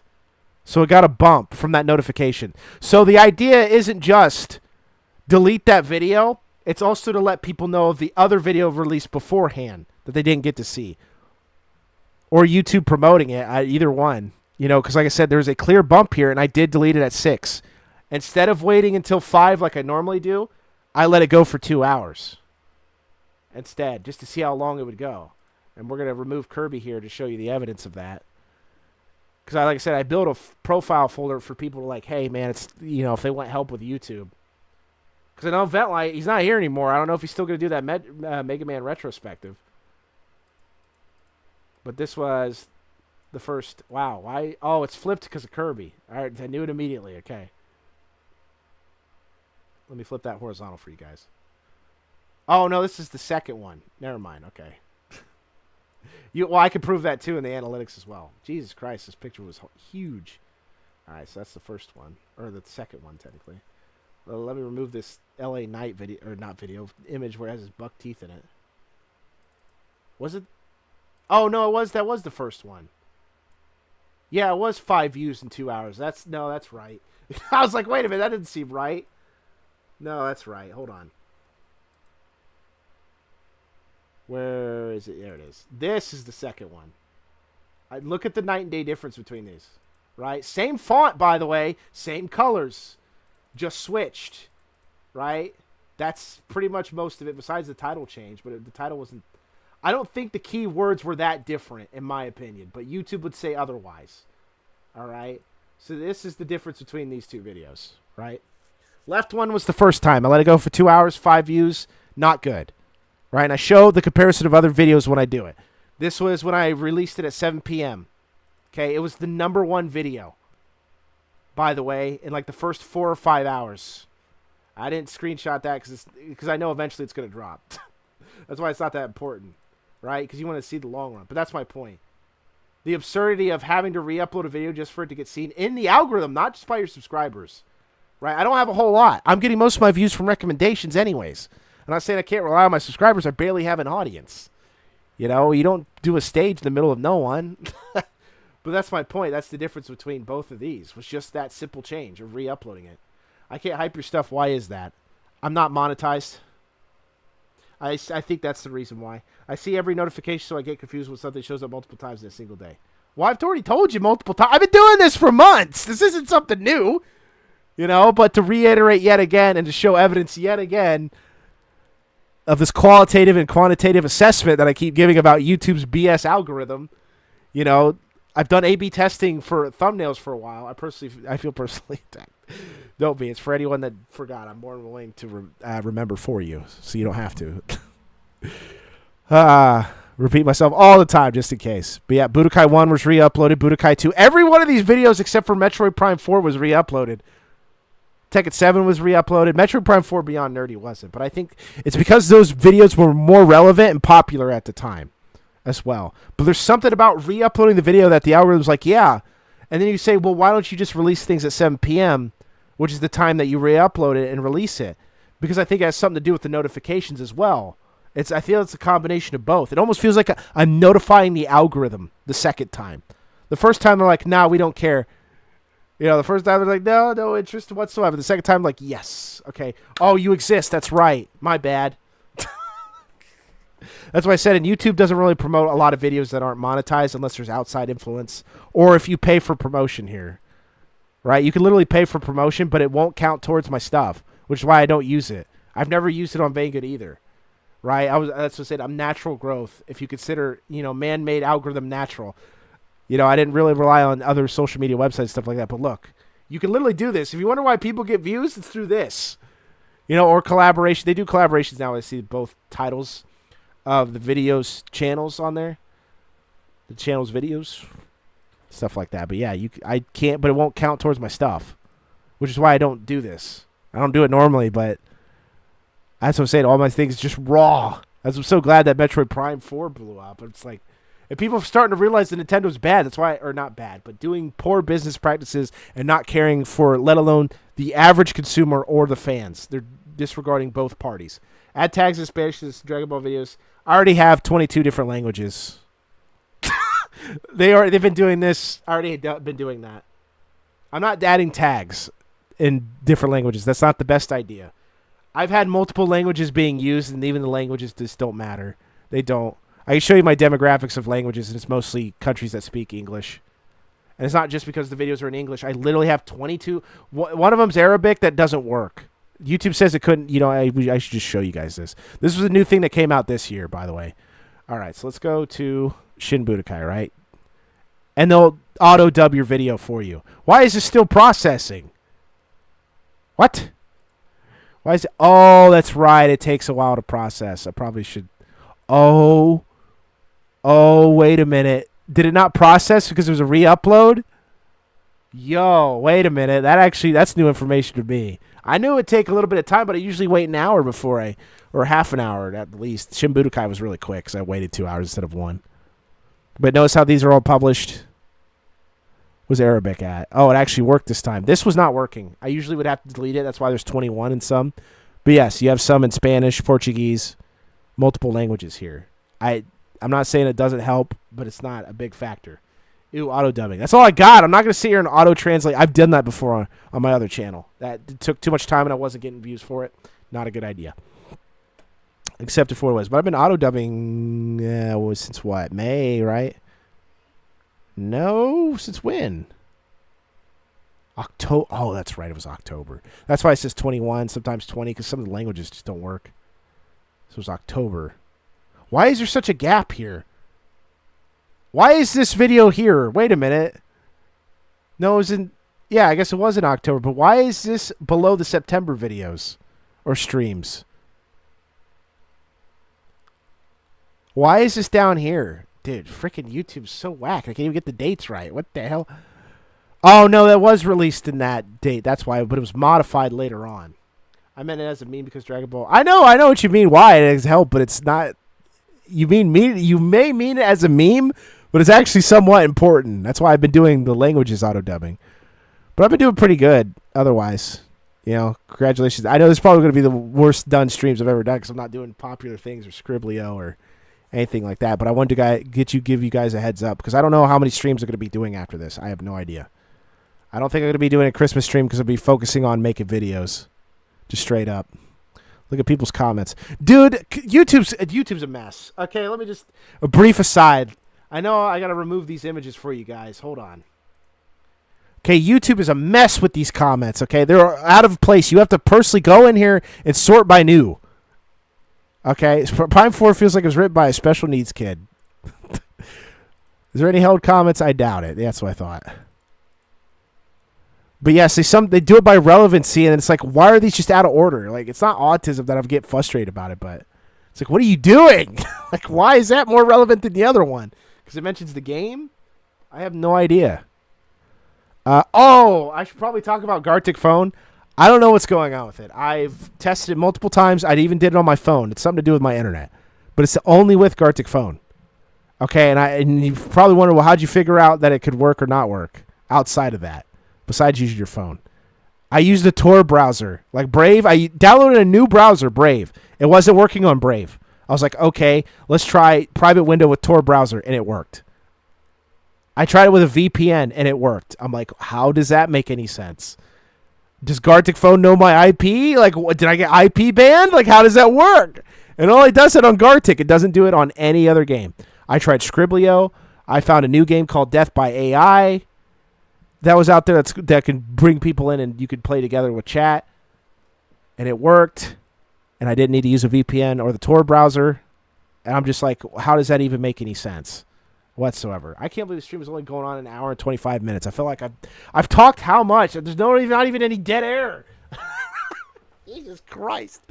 Need to act like that when I do my videos, though. I mean, Metroid Prime 4 had no script. It has, well, it's a script. It's more like notes. You know, actually, I should show off my notes while I'm here. All right, hold on. Hold on a second. Hold on. Let's see. Channel. Okay. Hold on. Let me open this up. Where is EA's trash and I wish they weren't. Bethesda is trash and I wish they weren't. 343 Studios is trash and I wish they were. I'm trying to write up documents for later on, too. That's what I'm also doing. Okay, Duganov notes. I have a folder here. What was the Metroid Prime 4 one? Yeah, look how simple this freaking stuff was. Look at this.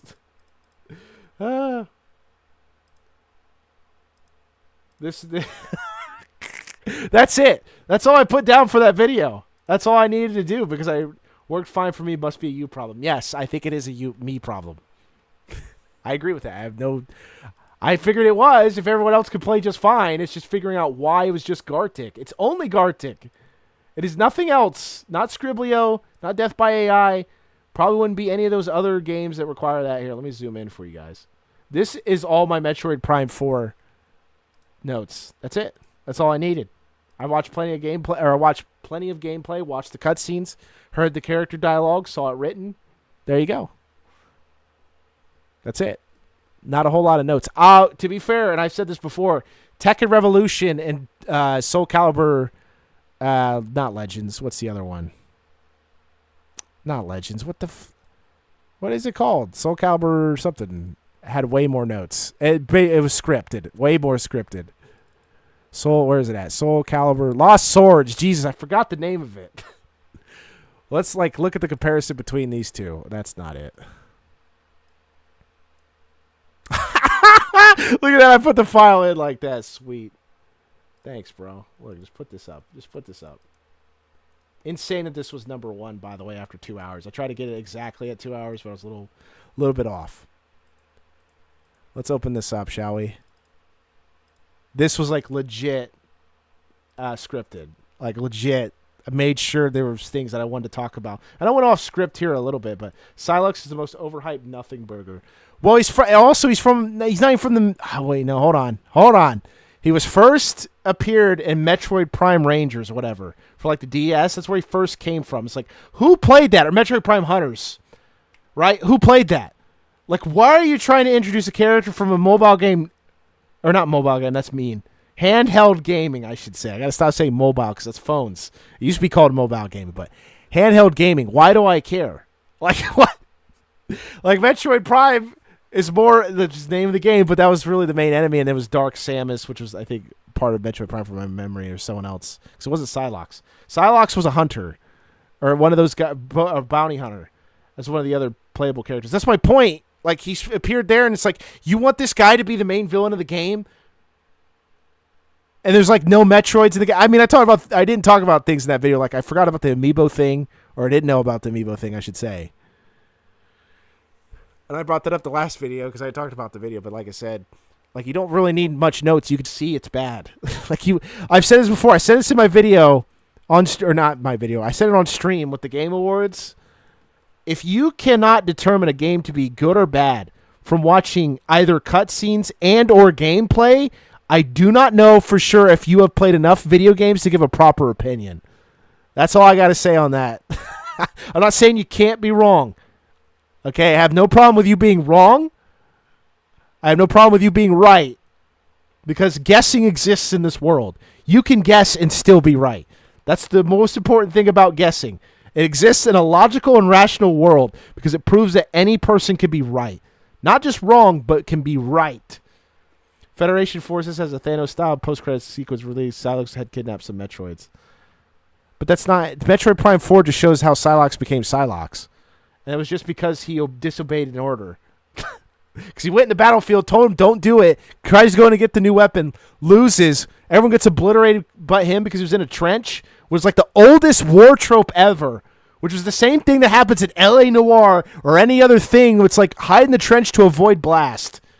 You know? And Psylocke, being pissed that this happened because Samus saves him, rejects her hand from lifting him off the ground. And then he gets put into a chamber where he becomes Psylocke. It's so dumb. It's dumb. Listen, I'm not against other bounty hunters being in the game, but the way Psylocke was done is not it. There's a reason why he's not the main focus of the Metroid Prime games. It's Dark Samus. Or better yet, in the first game, Metroid Prime. But those games are more predicated on exploration, right? Being an FPS was secondary to the exploration aspect of the game. right? You want to explore the map. See, that's why there's so many things you could freaking scan. It's like when you tell someone, when you describe Metroid Prime to them, and they ask, why are there so many things to scan? It's because this is all about information and exploration to learn the lore of the games. Okay, that's what Metroid Prime does well. Is there a lot of things to scan? Yes. Are all of them necessary? No. And they show you Metroid Prime 2. Here's a necessary item to scan. Here's not a necessary item, which was probably a criticism of 1, and which why they changed it in 2. Hey, wow, a good change. It actually benefits the player. Wow. At least till Metroid Prime 3 where they started copying Halo. Yes. That's why I said Prime 3 probably is better than 4, obviously, but you could see the trend of where dialogue and stuff like that was really hampering the Prime series. That's what I'm saying. You can't have NPCs and stuff like that. No, and also I didn't point this out. Or I did point this out, actually. I pointed out in my trailer and reaction, and I pointed out in my Metroid Prime 4 video, was how incompetent the Federation actually is. You undermine Samus if she has to rely on 4 or 5 other people and a robot included in that group to get things done, when in the first 3 games, or first 2 games specifically, she did most of it by herself, if not all of it.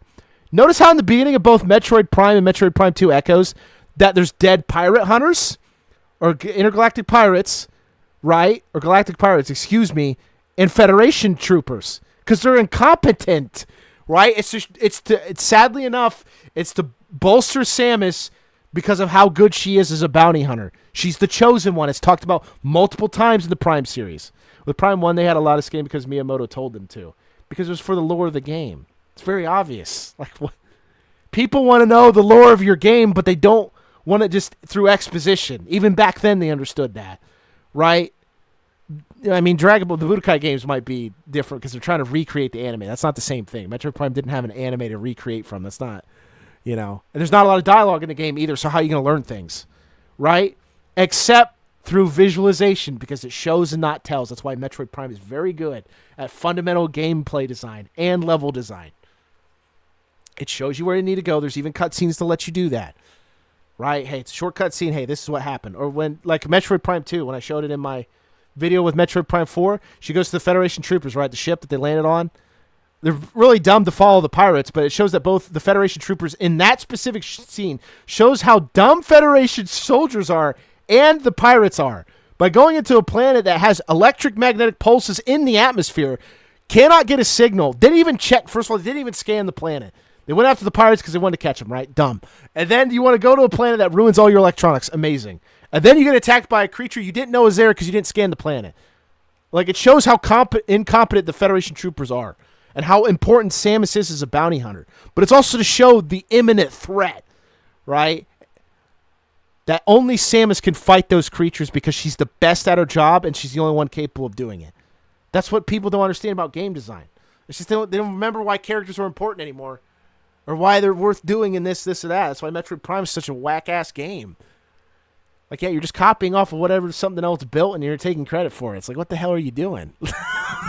It's not even a good game. That's what I'm saying. It's probably one of the more disappointing games. People waited 18 years because I do believe Corruption was released in 2007 for the Wii. And I don't think being on the Wii really helped Corruption that much. But aside from that, Metroid Prime 4 is just a problem with modern gaming, which was actually another title I put on my Metroid Prime 4 video that you guys probably didn't get to see. It was actually probably one of the more requested, or not requested, it was slightly favored, like by 1%, 1.7% better. I also had a different thumbnail, but my third thumbnail and title said, Metroid Prime 4 is the epitome of modern gaming. Because essentially it is. It's everything wrong with modern gaming. I should have put everything wrong with modern gaming. I might do that with another game, but we'll see.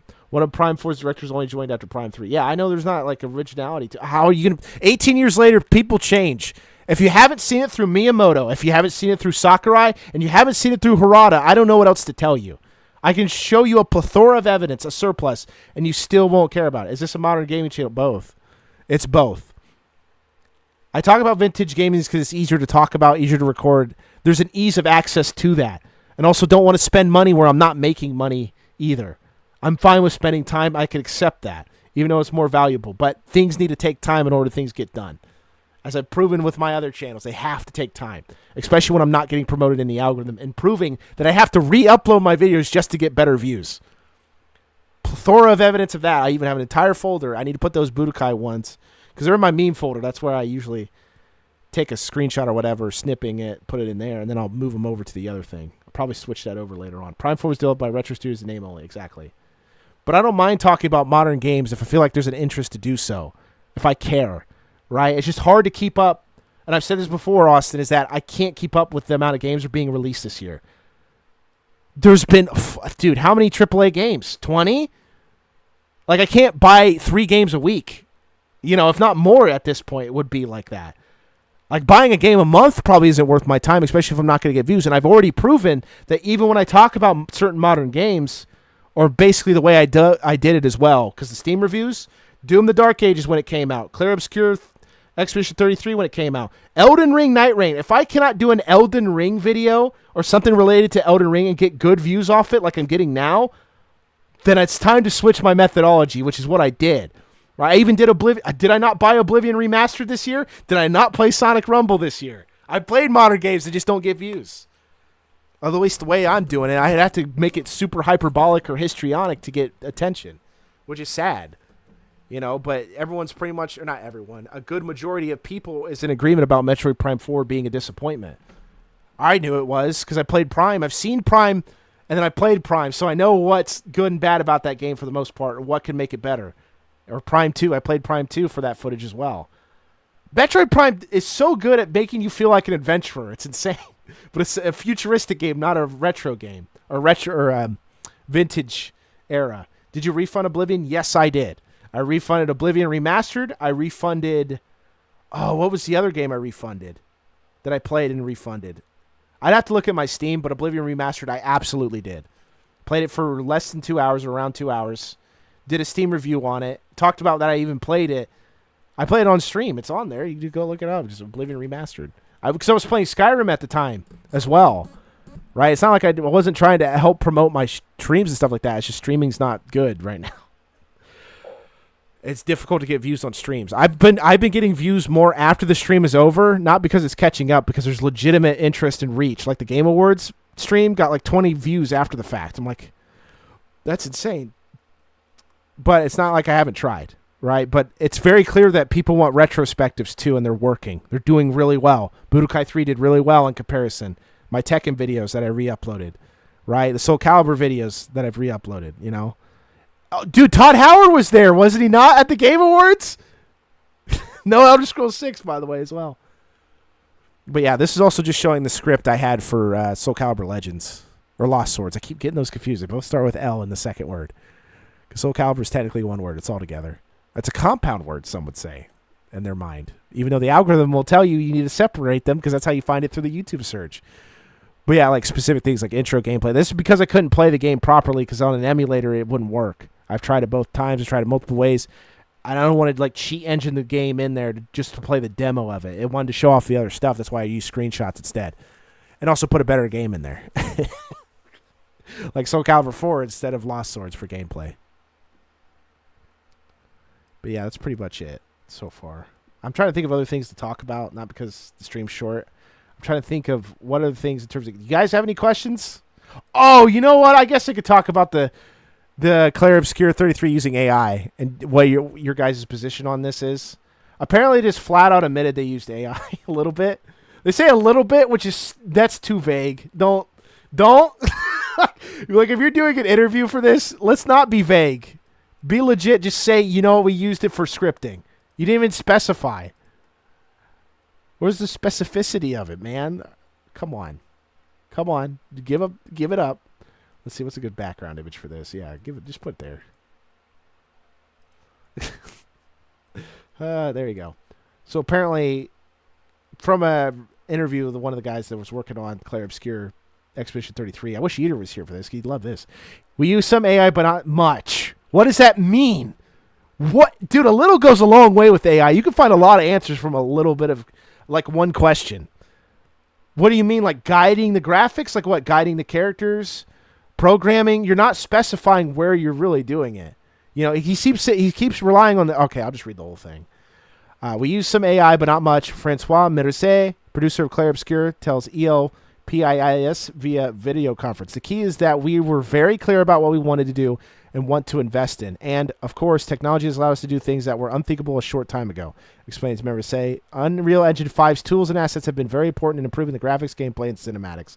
That feels like a deflection and also being extremely vague. We used AI. Where? If the interviewer actually should have pressed him on that question, like, where did you, in the script process? In graphics? Elpi. Elpi. You're not specifying. It feels like you're covering up by saying Unreal Engine 5. Right? It feels like you're covering for the engine, even though that game was not optimized. That game ran like ass. Okay? It took way too much graphics, or not graphics, the power of the graphics card and the CPU to run. A lot of people don't talk about that now. I talked about that in the Steam review. This game chugs your graphics card. It chugs your freaking CPU. You will probably be playing this on low more than on medium. Okay, but it shouldn't be chugging that many resources, is all I'm saying as well. But yes, this game apparently used AI. I just wish it wasn't so vague. All in French sounds like all in English. All.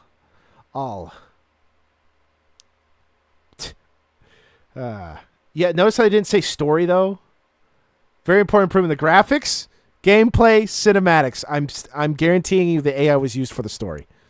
Because it feels AI. It's like Alice in Wonderland. Painting World's not real. Spoilers, by the way, for people. The Painting World's not real. I love Dark Souls 1. Painted World of Ariamis. The painting isn't real. It's all fake, Neo. It's the Matrix. Where you get what you want, or things feel relatively normal, or it's a wish fulfillment game. I don't think the characters are the best either. I just don't really care. It's very much a French game. It's not saying I don't care for the French. They made good stuff. I like Rayman. But I don't know. Modern writing just doesn't have me interested. Bad Persona 4 ripoff. Persona 4, Persona 5. Well, yeah, actually, Persona 4 is the best example of that. Yeah, especially talk about the TV world, right? Because that's where you find your dark selves. But this game's more like wish fulfillment. You know, I created this painted world so we can all live happily ever after, despite people dying in that world. But then I think that reveals that they're already dead or something like that, or it was real people being in the painted world or some. It was dumb. I just remember I'm like, okay, so this is not really the best ending for a video. I'm starting to notice that a lot of modern games have a hard time ending their games. They don't know what to do. That's why I said I think AI was used for this game in terms of its story making, because I don't know if these people were even interested in having a proper ending to their game. Because like I said, he brings up the Unreal Engine 5 but doesn't mention the story. Yeah, but the French nuked the Pacific until 1990. They nuked Persona 4 until 2024, 25. But I just think this game's overrated. It's being pushed too hard. That's all I'm saying. Like, they're considering like the greatest RPG of all time. Like, whoa. I think off the top of my head, better than Final Fantasy 4, 6, 7, 9, 10, better than Chrono Trigger, better than Persona 3, better than Shin Megami Tensei, probably 4, maybe Nocturne as well. I guess we put Nocturne up there. Better than, dude, what other RPGs are there? There's a lot. It's like I don't know every single RPG, JRPG or RPG ever made. Better than Fallout New Vegas. I just saying, based on the characters and story presented, I wouldn't say it's that great. It's just this, like I said, this is the most AstroTurf game here. The fact that Silksong died, like in the first month or two, compared to Expedition 33 being constantly talked about and promoted, is insane. France conducted nearly triple the amount of nuclear testing than the U.S. did in the same time frame. Who didn't? I think a lot of those countries are probably lying about what they did. Because what? Not Nixon. Yeah, no, Reagan. Reagan was later with the nuclear stuff, right? I'm trying to remember. Nixon, I think, signed some as well.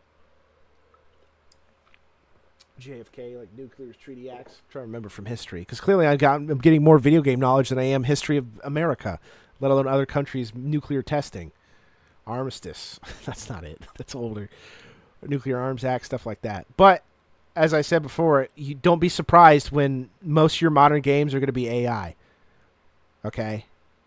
It wouldn't surprise me if AI is going to be made to make Unreal Engine 5 and 6, 7 engine better. Hopefully. You know, but then again, like we saw a lot of layoffs this year, let alone last year. How many layoffs from every company? Microsoft, Sony, I don't know about Nintendo really as much, but there's a lot of layoffs this year. Just saying. It's not just because of an economy thing. It's we'll just use not just use AI to replace people's jobs, but the people that weren't even supposed to be there in the first place. Not just DEI.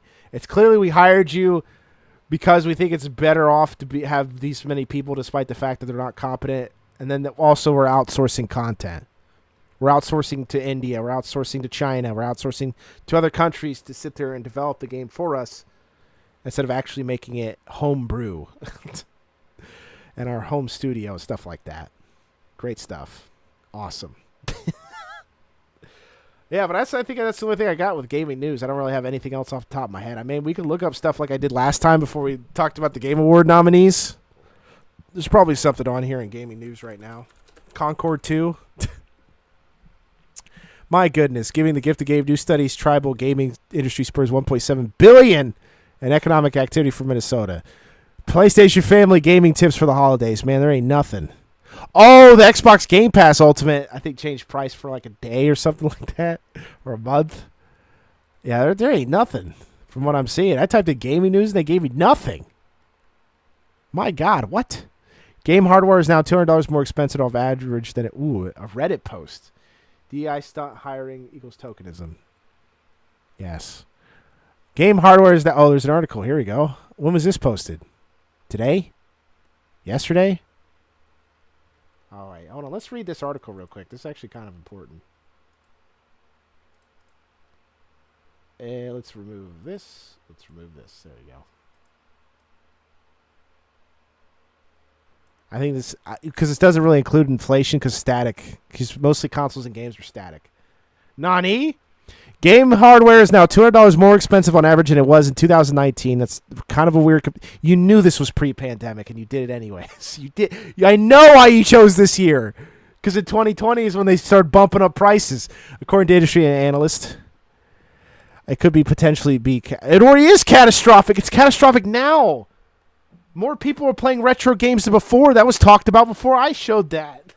More people are doing vintage or retro gaming than they are playing modern games. It's mostly the fanatics and people that clearly think that's just for their kids, you know?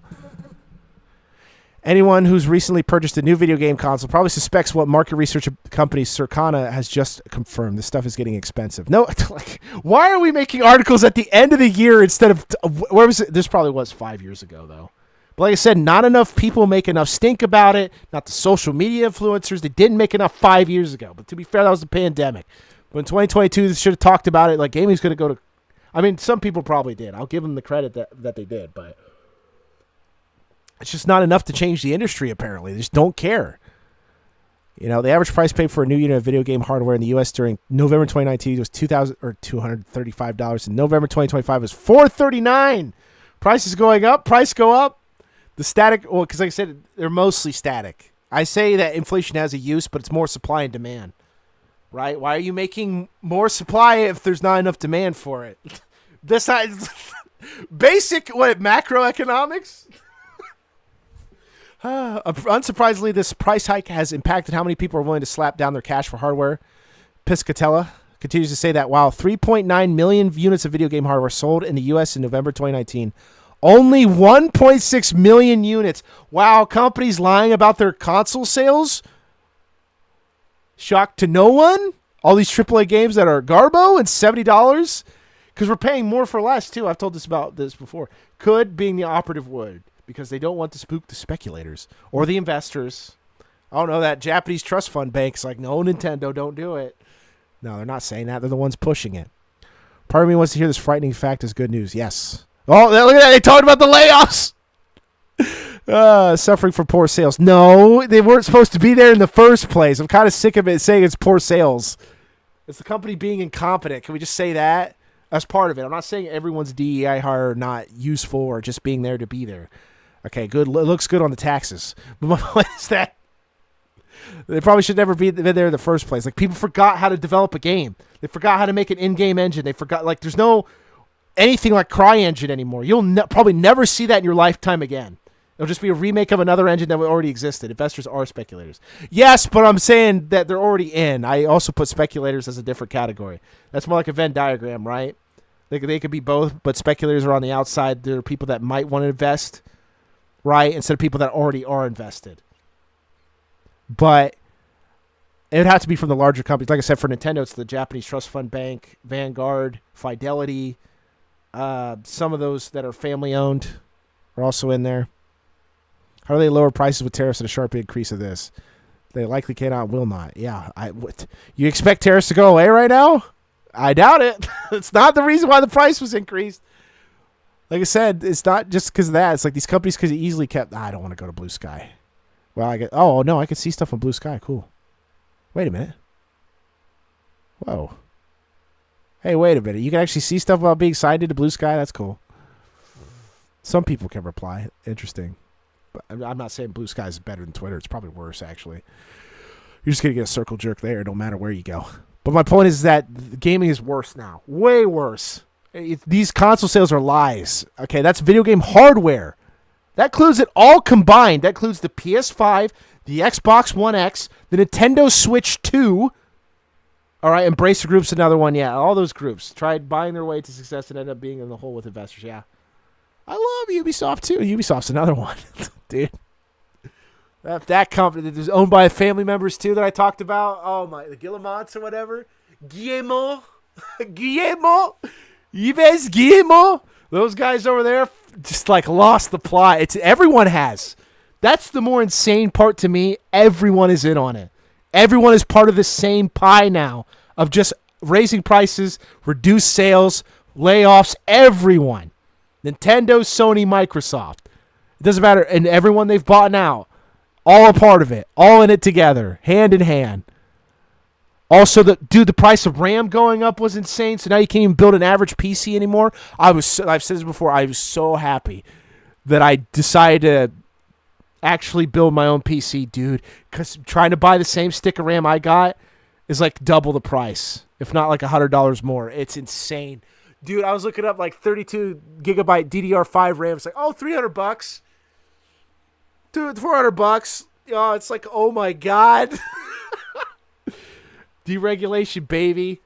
And also the fact that other stuff that's happening in the technology world, like graphics cards still not being reduced in price properly. Actually, like I said, the 9070 XTs on Amazon Prime were actually appropriately priced for once. When I mean appropriately, I mean back to retail. But the 5070 Ti, which is a high-level graphics card, no. 5080, 5090s. It's people aren't going to sit here. Why would you even, at a certain price point, you're willing to spend that point or that amount of money, obviously. You're going to reach a certain echelon of spending money on something that you're clearly willing to pay for a long period of time, right? I'll pay $500 for this graphics card that I hope will last me 5 years. That's $100 a year, right? And how you might get more than your money's worth based on where you got it from, how it was sold, stuff like that. And the updates that come with it later on in the software than it is in the hardware. But that's not always true. As you've seen with the NVIDIA and physics engine that they were not being able to incorporate with, like Mirror's Edge and stuff like that. The NVIDIA bubble is getting ready to explode. Jensen's been with Trump at some of those meetings. It's absolutely insane. He was with Mohammed bin Salman over there in, I think, Saudi Arabia. It was insane. I was like, what? Jensen Huang's here? I'm like, oh, God. It's either going to – I think it's going to go two ways, right? Well, AMD's bubble popped. It dropped $50 because they were in cahoots with OpenAI. They wanted to help, and that's why the stock exploded $50. But after the past few months, it's dropped $50. It's still $200. AMD's doing still better than even before. I do believe the stock, or when they went with OpenAI, which was 180 or something like that. They're still doing better, but it's slowly going to drip off, I think, unless there's some revelation or AI thing that's going to change the world and these companies are a part of it. Like a recent change that happened, I know it's not necessarily related to video games, but how Trump is trying to change with executive orders is with the recent rescheduling of marijuana, right? That's huge, right? At least for marijuana, not for the gaming industry, from changing it from Schedule 1 drug, which is up there with cocaine and heroin, I do believe, and changed it to Schedule 3, which is with Tylenol, codeine, and anabolic steroids. That doesn't mean it's federally legal in every state, recreationally or medicinally, but that is a better step in a direction, hopefully a better one, to start cutting down on some of this stuff, like deregulating stuff. Hopefully he could look at the tech industry. This might be a huge huge like tangential thought of a hypothesis, but going to try to start reducing the prices of things in the technology sector too. Like Trump has been constantly talking about AI being a part of everything, right? That's why Jensen Huang has been at a lot of important meetings. He's talked about how Apple's making stuff in the country. That was months ago though, but Jensen Huang was the recent one. Don't check r/Wall Street Bets. It's either people crashing out or trying to keep the hype going. I know. I've known about Wall Street Bets even when I was like before the pandemic when I was getting into stocks. I'm not saying some things are going to be true. Obviously, if you keep throwing crap at a wall, it's going to hit there. That's what people do in gish galloping. That's what gish galloping is in argumentation. But eventually, some of it will stick. Like people that bet on GameStop before it blew up probably got their money, or Carvana. Companies like that ended up blowing up. Carvana was a long period of time, too, to be fair. GameStop was a one and done, but it still stayed up from what it was before, but it never went back to that hype. You know, I really don't follow the hype. I look at CEOs, CFOs, treasurers, presidents, like changing of the guard from the old to the new. The housing industry right now is also another one. There's like everything's kind of, I wouldn't say related, like one to one. Not everything's like exactly the same. Technology is exactly the same as housing, is the same as video games. It's not. But there is clearly a correlation or a through line that the economy is mostly down. Right? Pump and dump market manipulation, absolutely. Investors want to buy low and then sell high in the middle of the stock market when it's up from 9:30 to 4, Monday to Friday. I know, I've seen it. I've witnessed it. Like, I've been keeping track of this stuff because I know the housing market's going to be interesting, right? It's going to be really interesting when they start using AI because it's either going to crash or it's going to grow.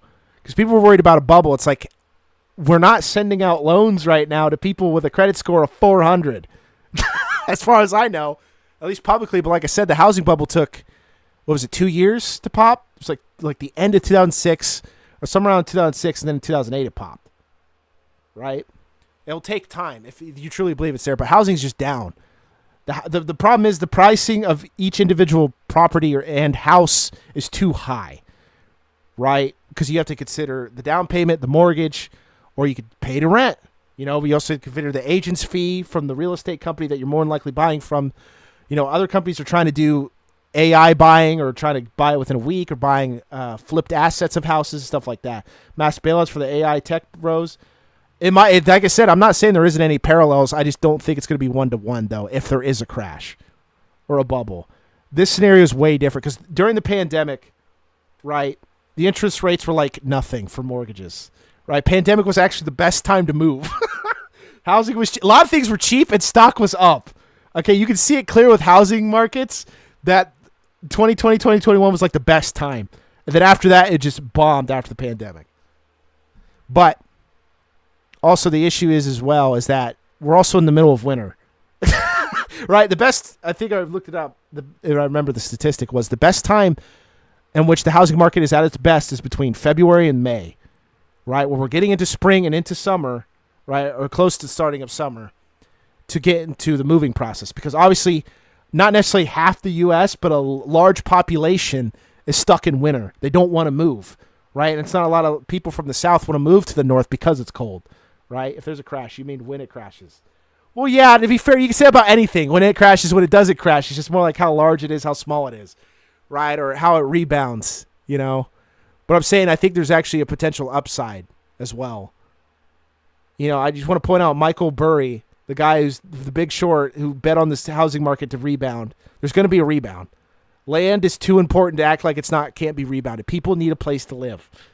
You know, I remember the best saying. I learned it from Superman 1, where Lex Luthor says, "My father told me you always pick on land, always buy land.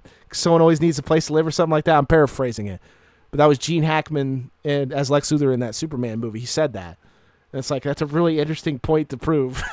But it's true. Someone needs a place to live. Like is the land growing? It's a limited commodity. It will always be important. You know? We can make crops. We can do this, but you need the land on it to make the crops. You need the land on it to make the buildings. You need the land on it to make the manufacturing and the factories. Too big to fail for all those private banks getting bailouts. I think NVIDIA's too big to fail, I think. I've talked about that before. That came from The Big Short when I learned more about it there, and I looked up my own research about it. But that's my point as well. Is like even if NVIDIA crashes, like AMD technically crashed, if you want to call it a crash, right? Dropping $50 in the stock market when you were up over the past 2-3 months is insane. You know, we'll just look at the graph. Jenkins, observe the graph. Master Wayne, observe the graph. Here, hold on. Here, look at that picture right there. Master Wayne, observe the graph.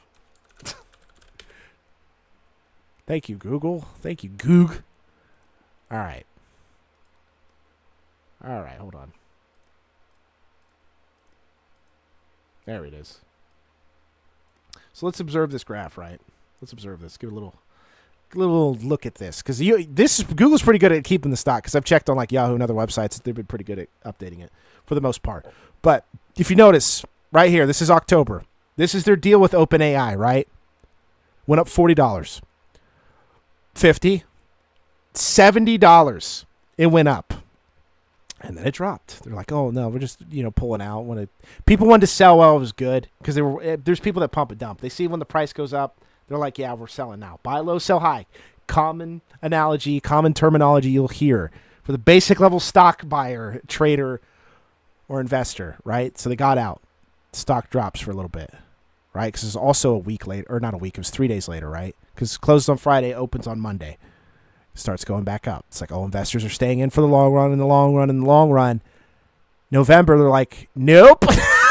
The entirety of November, right? We were at 200, the highest AMD has ever been, by the way. Ever. And I can show you the max chart, which is so great. $258. Okay? We're doing a 6-month period to show it off.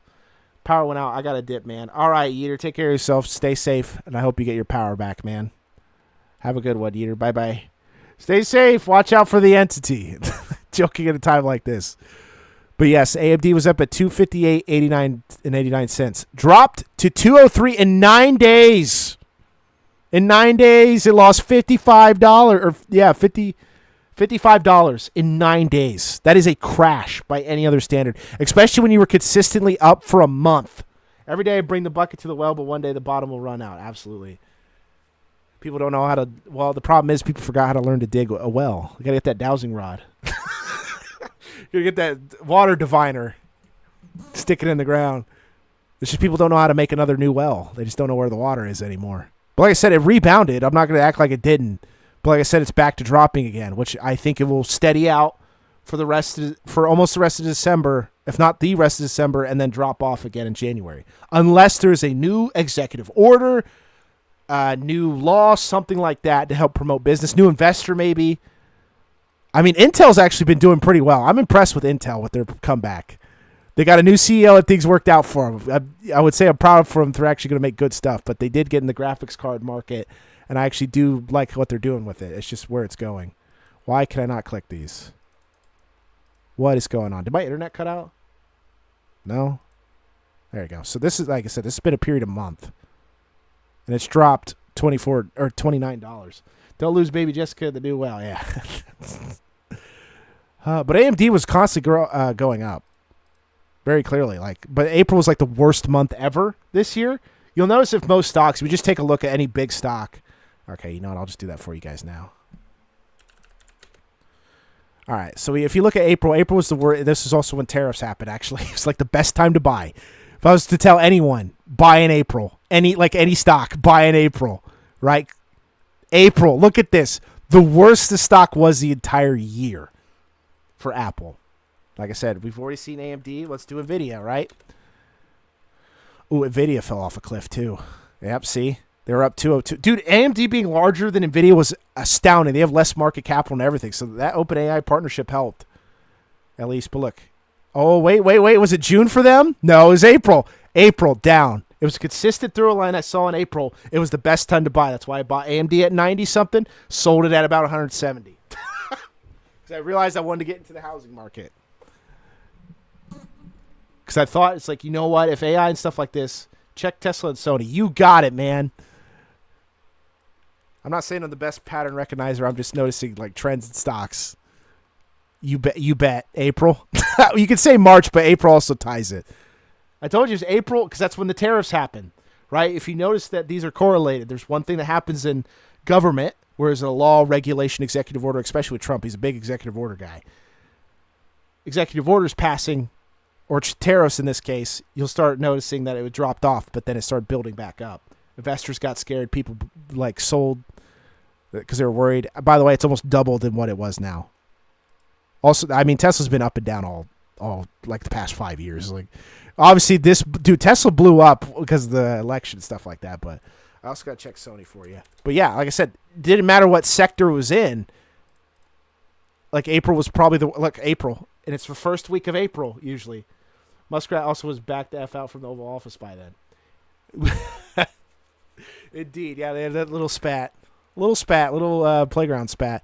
But that's what I'm saying. Even Sony, like I said, we go to Google, which is Alphabet.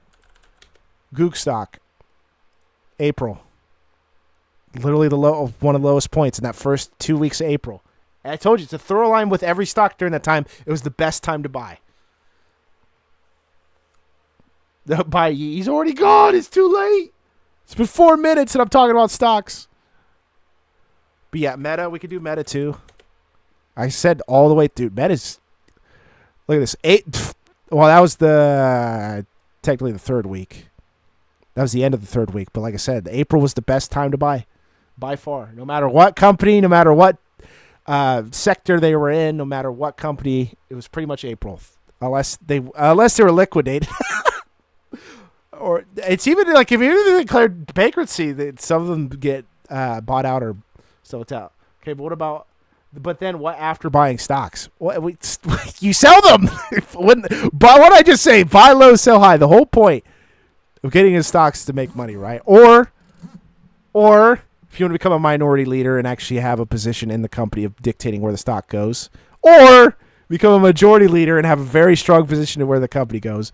But the majority of the people why they're in stock is to make money, okay, and be able to keep money through a low amount of taxes. Yes, and that's it. I don't know what else to tell you. Like the average person can't. Like we're not God, you know. We're not millionaires or billionaires, you know. You're here to try to find trends in the market and get a piece of your pie. I'm not here to screw people over, though. That's not my point. Intel is doing well because the U.S. bought 10% of their shares. Besides the new CEO, wasn't that after the fact? Because I know the new CEO was one. I talked about that on stream. But look at this. Look at Intel, dude. I'm proud. Kind of, I guess. They were doo-doo. Doo-doo! Man, they were so bad.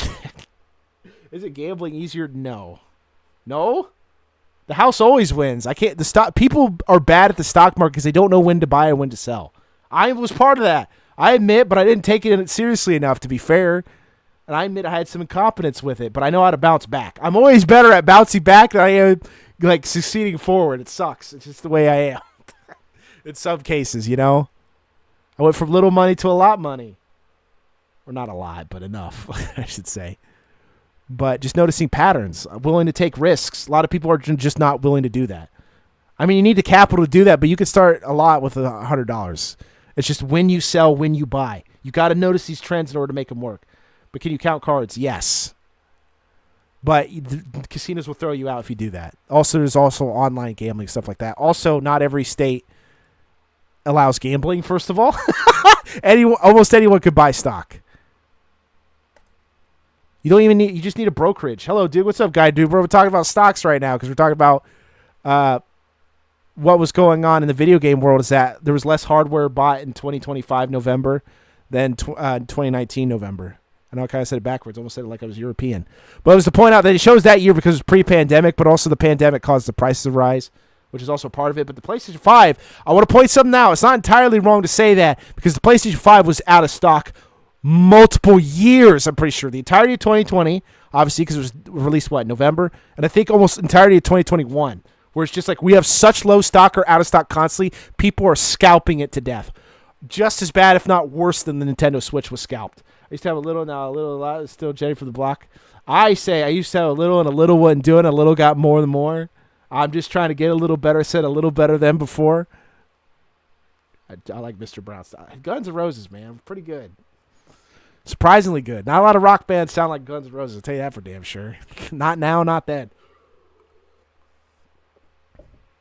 But yes, as you notice, Intel was in the crapper.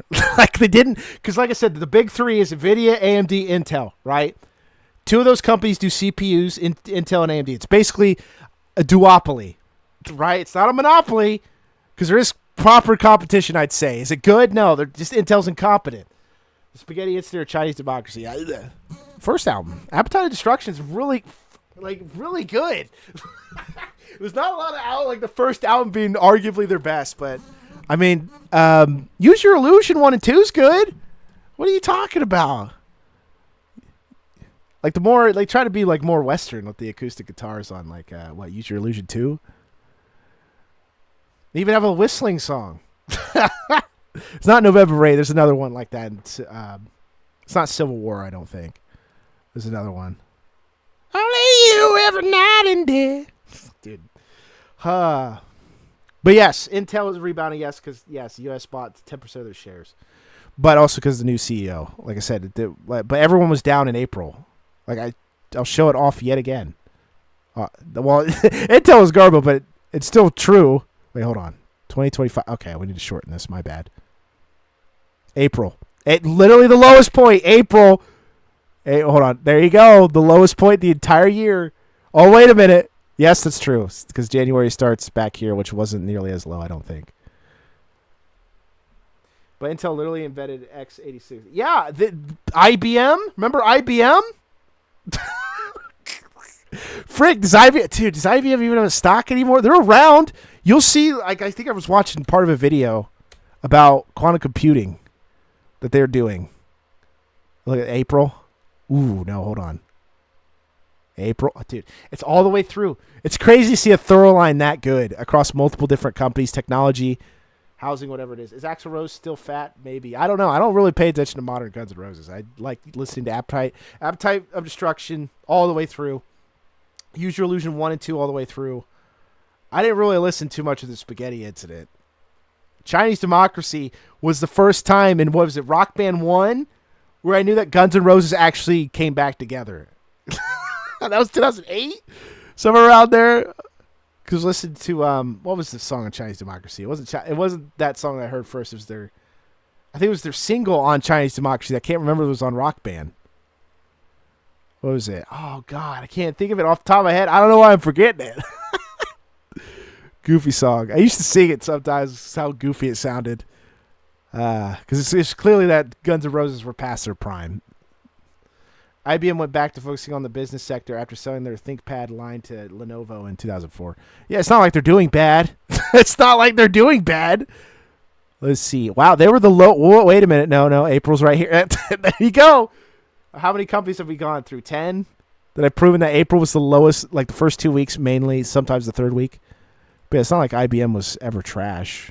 It's just they're not like what they were before. But like you said, the business sector. Oh, my God, dude. Yeah, this is also this. That's because of quantum computing. Quantum computing stocks blew up this year, if I remember correctly. I've been watching some of that too. It's like, dang, I got in too late. I mean, maybe, but like I said, the game. Like, I'm a penny stock guy. I'm not really like big stocks unless you can guarantee you can at least double it, right? Like I did with AMD. You know, I kind of figured that based on the trend that it's going to bottom out eventually, right? That's usually a rule with stocks unless you believe that company's going to be liquidated. I looked at, like, you do this. You just basic look at this. Like, what's the best time to buy? When's the best time to sell? Well, look at the previous price, right? During, like, after the pandemic, it's like, whatever. This may be the best time to buy if they get into quantum computing, you know? But it's not always guaranteed. Chinese Democracy was only Axl Rose. It took like 15 years for it to finish it because executive meddling would eventually release it was a Target exclusive. I'm trying to think of the song that was on it. I remember it. I just can't. I don't remember what it's called. Gotta think of it. I don't believe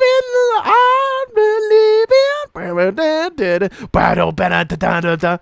I've got this funny feeling and it won't go away. Don't ever try to tell me. I can't remember what it's called. I remember the lyrics, the song, the beat, all that. I don't believe in. I can't remember what it was called, though. It wasn't called Chinese Democracy. It was called, I can't remember. It was on Rock Band. But I got the lyrics. I got the song. I just can't think of it. It wasn't Mr. something. It was something else. I can't remember what it was.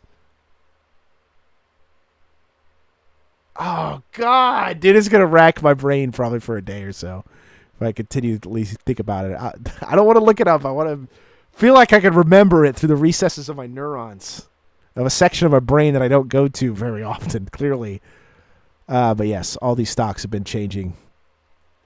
Oh, what's the Dow Jones right now? Actually, I'm like boomer talking, boomer posting. What the Dow Jones right? Dude, gold and silver went crazy this year, man. If you've been paying attention to silver and gold, holy hell, yeah, the best it's ever been. But you could say that about almost every year. Like, come on, look at this. Like, come on. Let's do gold stock. It was at 4.2, or not 4.2. It was 4,200 because Rose paid for most of the album's production out of his pocket. People estimate Chinese democracy's budget was anywhere from 3 to 15 million. I feel like they could have did more with less. Okay, so apparently I got to go to Yahoo. Where is it? Okay, here we go. Yes. Okay. What is this? This is not right. What the hell is this? What? This is not what I'm looking for. 410,000. That's not what gold is at. What are you smoking crack? I literally typed in gold stock. Okay, gold stock. There we go. Gold futures. Here we go. 4,300, dude. It used to be, dude, 4,400 for gold. Dude, the boomers were right.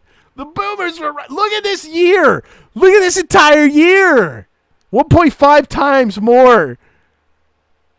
Like gold, let's do January 1st. Okay, January 2nd.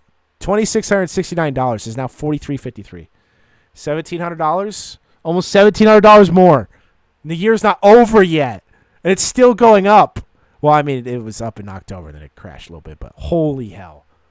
Also, I did stock price. Why did I say that? I should just say silver price. Silver, $65. You want to know how long look at that. Look at that insanity. Silver's usually plateaued. Why covet gold, not platinum? Easier to get gold and things than it is to get platinum and things, I would assume, for the average person. Because gold rings, stuff like it's easier for like marriages, like marriage rings are worth a lot, stuff like that. You're more likely to get a gold chain and gold ring or gold jewelry and gold things like in phones and stuff like that than you would probably platinum because nothing else is worth anything. Yes, I also agree with that. It's just also ease of access. Did you notice that gold was $4,000? Like, you think the average person could pay for that? Maybe a loan is crazy. Actually, that's actually insane. Like, think of getting a loan for gold in the beginning of the year and. Yeah, that's actually kind of insane to think about. That's the same. Platinum also isn't worth more than gold. That's also why. I mean, platinum did blow up. I'll give you that. They all did. But like I said, why is platinum so cheap right now? Are you smoking crack, Google? Google? Do you guys see that, right? Why is platinum so cheap right now? The second option towards the bottom left of the screen. Are you smoking crack? This was a question that was asked back here. Not here, but like I said, do you notice that this is the first time platinum's blown up like this and ever? It's actually it's also recovering as well. Well, it's not platinum's not like niobium or iridium though. It's not that level. Like I said, it's worth less than gold right now. Okay, and it's recovering because it was worth more in not worth more. It was worth only $300 less back then. It took like a plateau. That's why they didn't want to invest. Right? Even silver is cheap, which is what allows people to invest more into as well. Silver is the penny stock of metals. Or no, actually, I'd probably say copper is, but copper almost never goes up in like an extreme price. Yeah, copper's doo-doo. Like I said, there's no, like I should do max. I said copper's doo-doo. Unless you're a penny stock guy that it's like investing, millions of dollars in copper, yeah. But the average person isn't doing that, But like I said, every metal's like, is there iridium stock? What's the price of iridium right now? Oh, $4,500 per. It's the same as gold. So even iridium, a rare earth, is the same price. That's troy ounce. I'm pretty sure this correlates to 1-to-1. But that's my point. Even something as rare as iridium is getting to the point where gold is matching it. You know how insane of a statement that is? Per ounce. And that says troy ounce.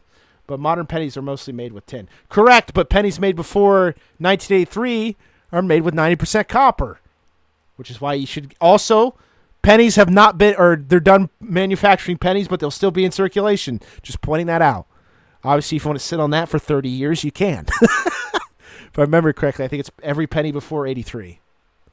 Except for the steel penny in 1943. And I think there might be some rarer steel pennies that were made during that time because of World War II. You got to remember, I was a guy that collected coins. I kind of slowed down on that for Pokemon cards, but I still remember most of the stuff in the meantime. Because I knew they were going to be, even before they were going to go out of commission, right? I was probably going to buy some pennies off of eBay.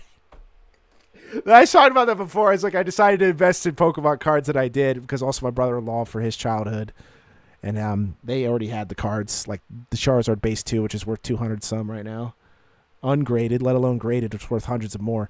But I was going to actually get into pennies and gold and silver instead because I had a feeling that they were going to blow up. That was back in August, by the way. You're going to get copper poison. That's not how it works. I'm not licking my fingers every time I touch a piece of copper. All right? It's not like I'm collecting very many pennies anyways. I try to usually... In my coin collection idea, it wasn't just to collect pennies right now.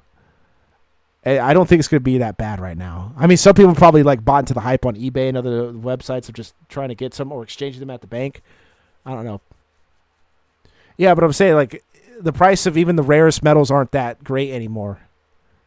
And I don't think there's even an iridium stock. There might be. It's a precious. Usually they'll say on your brokerage, wherever it is, Fidelity, Vanguard, M1 Finance, Robinhood, stuff like that. They'll say precious metals as a category of stock. They don't really say. Sometimes you can look up specific metal stocks, but it's not usually a part of that. Yeah, rhodium is 8,000. Ruthenium is 910. That's actually pretty good. Hey, I want to look at this website. Hey, what you got? These are the precious rare metals, too. Reject all cookies. Palladium. Yeah, palladium was another one. Let's put them all up. Why are they... See, a lot of these don't go up very much. Well, that's the past month, but gold especially because it's one of the few metals that doesn't oxidize. It's used in astronaut face shields. It's used in phones. A certain level of conductivity. It's very interesting in mankind's history that we coveted these things, right? But they actually have a use. Explain pennies for the folks at home. It's like trying to a Zoomer. It's a currency that was used as one of the lowest forms of currencies ever made in U.S. history. Because we've even had two pennies, not 2 penny. We've had hay pennies. I think we've had half pennies before. It's been a while. Or 2 cents or $3 or 3-cent coins, stuff like that. A penny is essentially a coin they could use in order to pay stuff, just like other forms of metal currency. But it is argued that the penny before 1983 is more valuable because it was made mostly of copper, which is a metal still used today for pipes, conductivity, and other such uses. It's very good. It's not necessarily getting itself into trouble, as I like to call it. I'm not saying it can't oxidize, but people kind of switch to stainless steel as well. But it's good with temperatures as well. That's why. It has a high melting point, high boiling point. It's good with hot and cold as well if you're worried about your pipes freezing in the winter. And it's usually just more of the common pipes used in plumbing. I'm pretty sure you can use stainless steel if you want. I don't know if it got new technology about that. Or it's it might be a metal alloy these days. I have no idea. I'm not up to date with plumbing, of what kind of pipes have been using or new kind of material, But that's my point. But yeah, it greens with oxidation. Yeah, of course. Pipes usually in the ground. You don't have to, unless you talk about drinks water. Purifies water. Nice try. Got me. Well, sinks are actually made of stainless steel, so technically it would be going up through that as well. So if you even have a copper pipe or whatever, or even plastic, was it PVC piping? I've seen some that leads up to the sink. Yeah. It goes through multiple things sometimes. All right. Ooh. 100% recycled precious metals. Interesting. Trading. But yeah, these are mostly precious, the platinum group metals. But like I said, even the rare metals aren't worth getting into. If gold is that good, why wouldn't you? It's like tried and true methodology since, I don't know how long, since we were backed by gold. And then we went to the dollar and all that stuff. Polyvinyl carbonate. Yeah. But that's my point. It's like there's no point in trying to invest in these rare metals when the commodity of gold is so high. I mean, obviously, you probably don't want to invest now in gold unless you make a profit. But it's insane. 1 kilogram of gold is $139,000. My goodness. We use PEX in buildings now. Really? Interesting. Like I said, I haven't been keeping up to date with any sort of... I've really been looking at design changes and stuff like that in terms of plumbing or Houses too. Remember when they had lead paint? Had lead in engine? Dude, humanity, I can't believe we're alive. How's the stocks on polyurethane thing? I don't know. I don't know who is the largest manufacturing of plastic.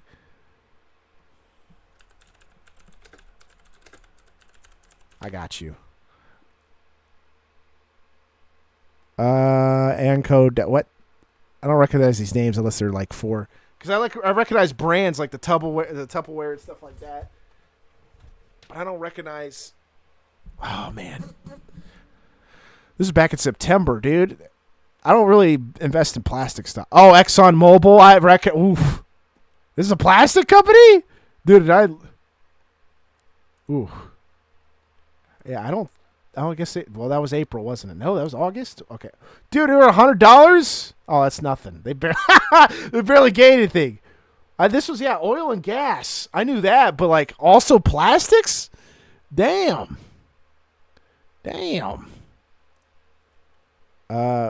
DuPont. Excuse me, not DuPont. DuPont is something else. Oh, well, no, well, I guess they're up, but it's not a whole lot. Of course, plastic comes from crude oil. Right, but I didn't know they also did that. They were mostly oil and gas. It's like I'm not saying it's not. Do you remember we had tariffs going on? I'm just saying I didn't know if they were actually getting into it a lot or if it's a major thing that they do in their company, but clearly I wasn't considering it. Open the door, get on the floor, everybody do the dinosaur, you know what I'm saying? Chevron? Is gas?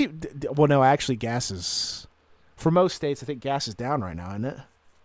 Unless you're California. Unless you're the West Coast, where you're paying $4 or $5. No, $5. What was it? $6? What was Los Angeles gas? $6 a gallon? It's like, is it better quality? No. Oh. Hold on a second. LA.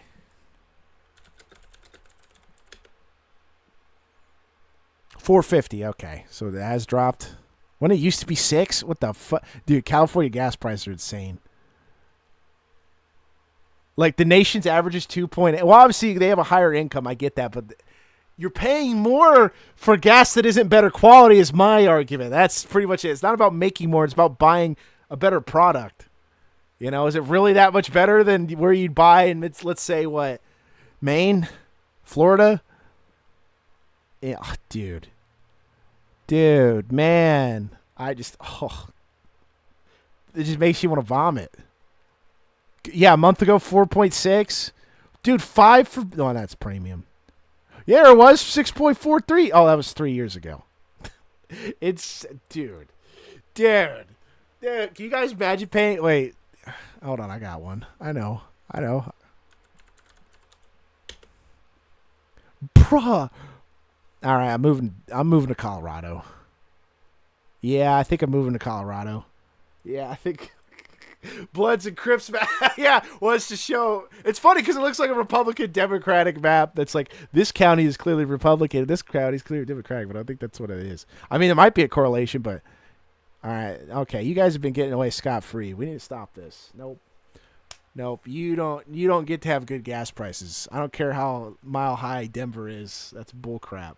That's BS. Colorado, you're banned. We need your oil. That's crazy. You're like right next to California, too. What the fuck? Dude. What? Okay. Colorado also has no rad. I live in Colorado and gas was $1.70 a few days ago.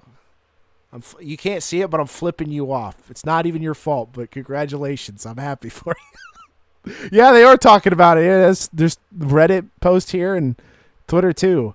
That's insane. Bro, get your you need to get your gallon drums. You need to get your drums out, dude.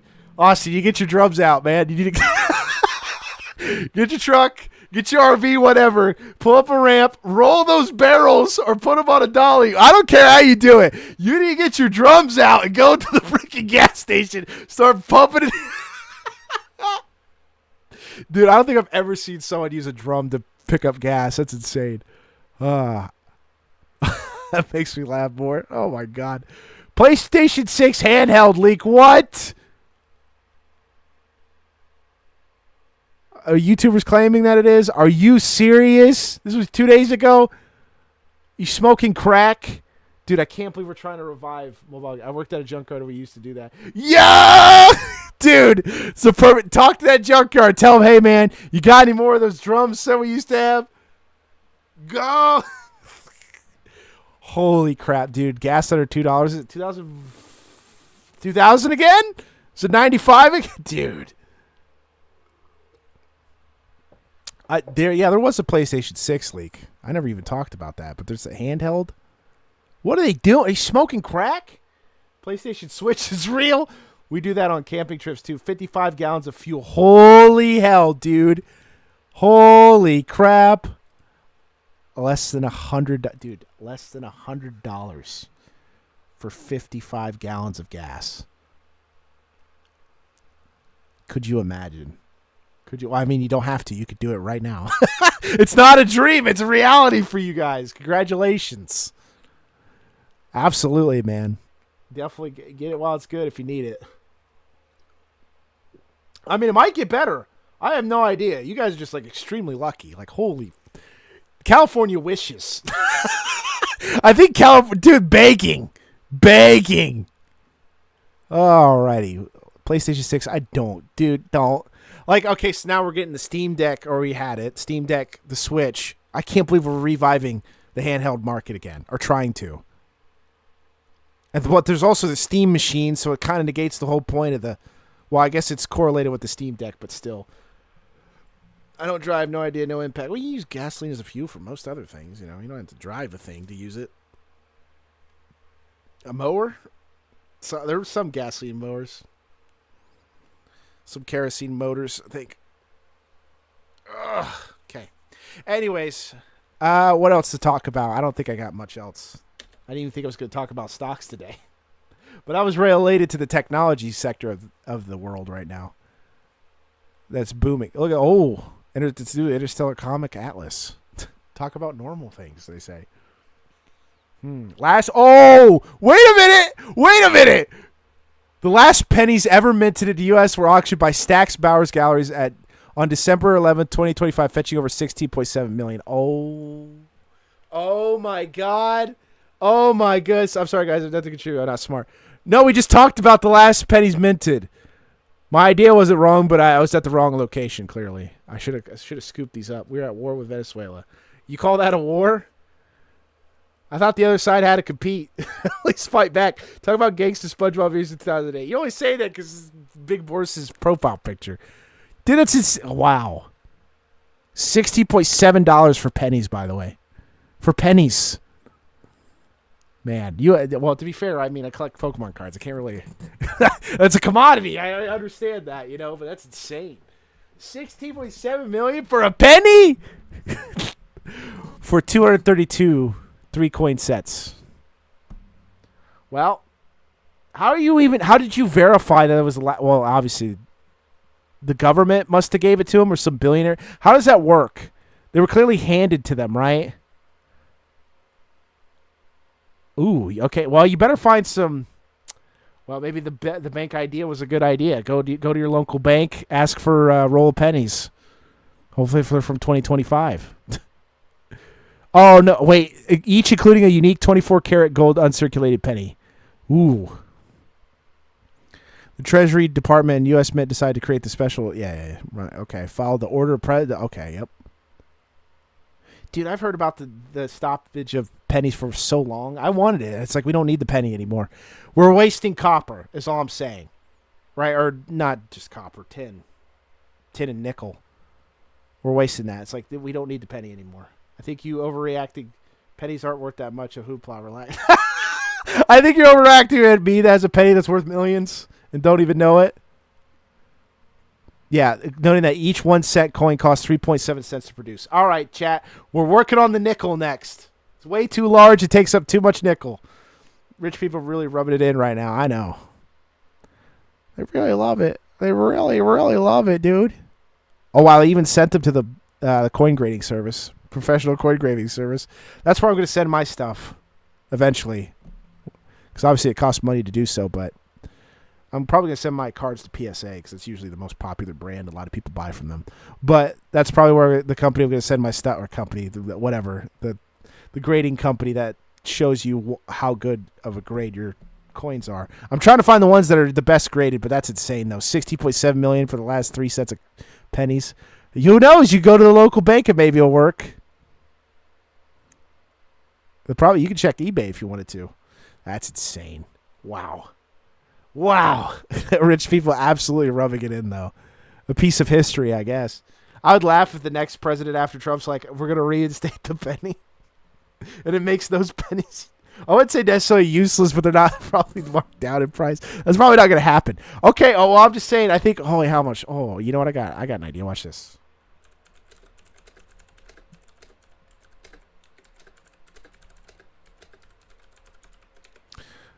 Space a little too much.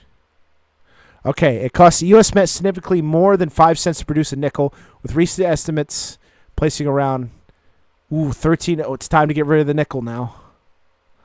Oh, you know what? Here, let's do this one from now. Wait, this does all the coins, right? This does dimes and quarters as well. The dimes unit cost increased by 8.7. The quarters unit cost increased by 26. Is it time to get rid of all change? Is this how Trump gets us to use crypto? Yeah, XR, maybe. No, Trump coin. That's what you remember that Trump coin. His sons, I think, golden pennies. Yes, there's some coins that the U.S. government mints that are specially made, and they put in circulation. I assume non-circulation means they can't be used for legal tender. Non-circulated means they were not given to banks. They were not put out in public. That's what I'm saying. They made it, got it graded, and then sold it. Meaning it was never circulated into the U.S. Economic system. Thank you. Means it wasn't used. Better yet, it wasn't used to purchase something. There we go. I think that's the best way to define it.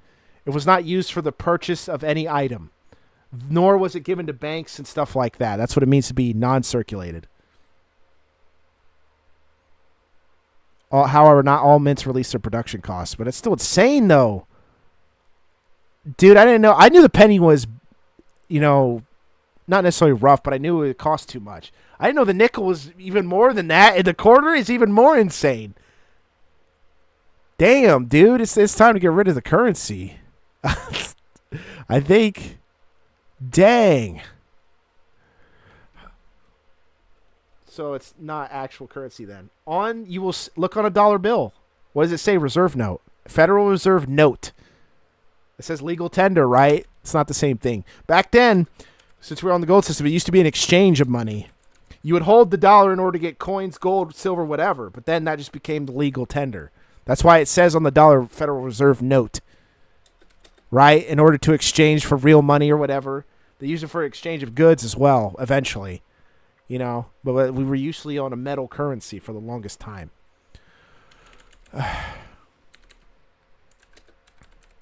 There we go. See, that's better. Different. Do they have a different statistic for this one? Because I'm actually interested. I always like coins. I like Americana. I like old stuff. I'm not doing this. Don't even try me. I know of your freaking scams and schemes. I'd rather die on a cross of copper or whatever. I like the flipping pennies. You could still. They're still in circulation. They're just not being manufactured anymore. They're not being minted. That's not the same thing. All right. Okay, here we go. This is so much better. Apparently, the $half is actually cheaper to make. They should make more $half then. Why wouldn't you just make more $half then? That's literally the cheapest of these coins that are shown on here. From the basic 4, why wouldn't you just make more $half? Right? If it's cheaper to produce, why not? Oh, no, wait. The quarter's cheaper to produce, too. Wait a minute, the dime's cheaper to produce, too. Wait a minute. It's just the nickel and penny. Okay, this is much better to look at. Duke, I got one of those plungers that's shaped like a shotgun. Was that a good buy? Is it you mean an auger, or? You're not talking about a toilet auger. Are you talking about, what the fuck's the other one?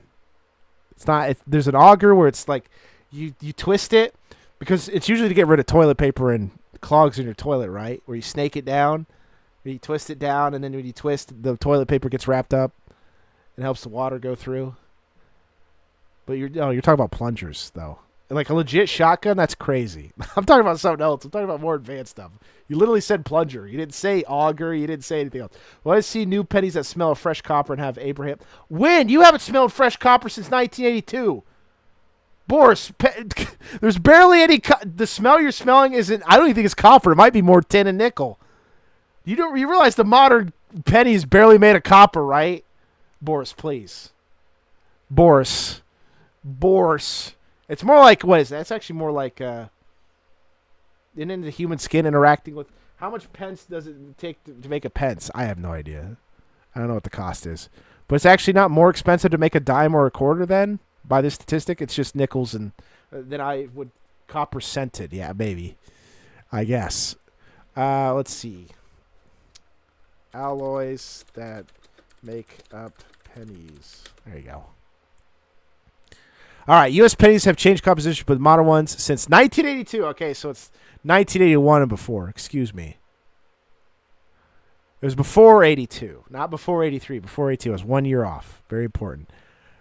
There's 2.5% copper. You might be smelling zinc, actually. Look at this. Before 1982, there were 95% copper. 95, dude. Sixpence none the richer. Kiss me out on the bearded barley. It's a plunger that has a pump action and makes sounds when you pull the trigger. Is it very effective? That's why you bought it. I'm not falling for these conspiracies. The pence is made of 100% copper metal. You say pence. We're talking about pennies. We're not talking about British currency.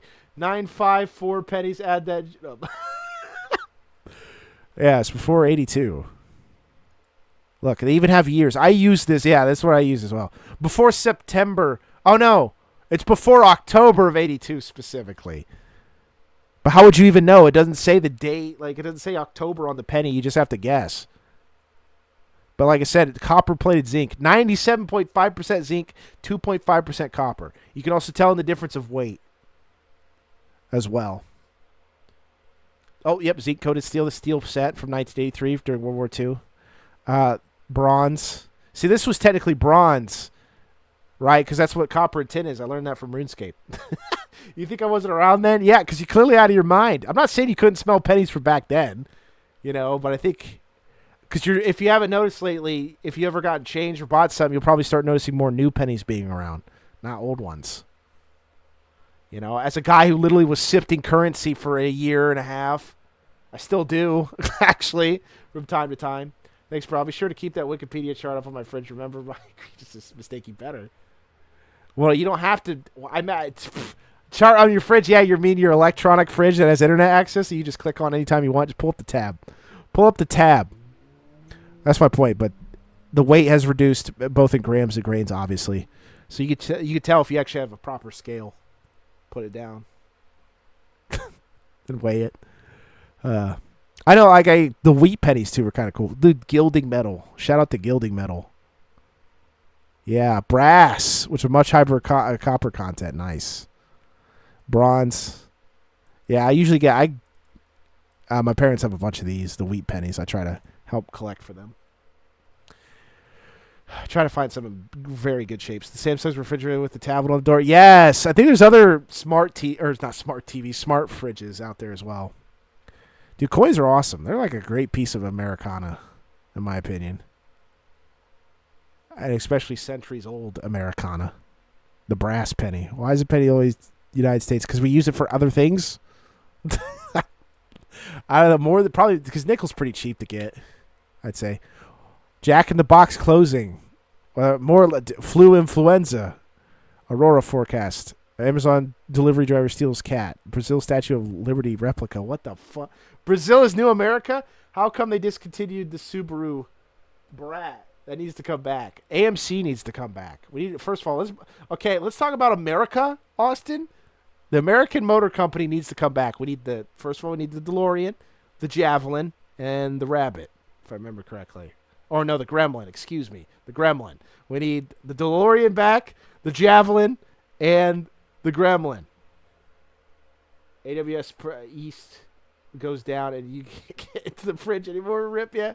Frick coins. Yeah, come on. I know you guys aren't much collectors of anything, Not video games, not clothes, not, rare. I don't know if did you guys when I was talking about pennies collecting currency.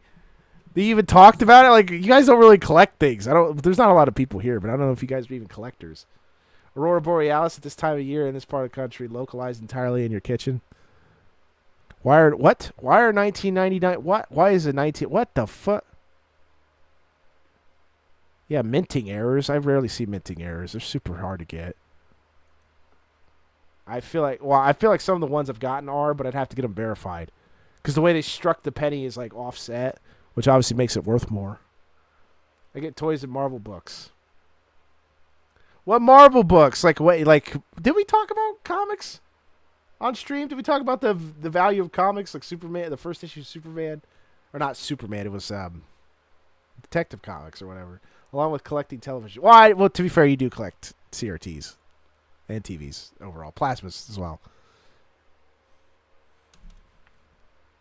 That's true. So, yeah, you do collect, well, not Americana. Sony's not Americana. That's Japan. You do collect things. That's right. The Statue of Brazil got knocked over by a gust of wind. Really? Is that what that article talks about? Are you, dude, what is Brazil, please? Brazil, please. What are you doing? You got toppled by a wind, dude. It wasn't even like a revolution taking down and that tradition. I know the tradition. Oh, yeah, and I remember the plasma TVs and stuff. It's just been a while. Oh, it was a blow-up statue. Lame. Oh, no, it wasn't. Wait a minute. Wait. Dude. Brazil, play. Dude, is this America? Is Brazil just America 2.0? Bolsonaro, please. Get out of prison. We need... No, that was made of like porcelain or something. I don't know what they made that of. It wasn't concrete. That was not. It looked like it was made with air when it, like this first part of the video looked like it was made of air when how it collapsed. Right? When it hit the ground, it looked like it deflated. Look at that. It looks like it deflated there. Like the arm deflated because the asphalt was not different up. America Light.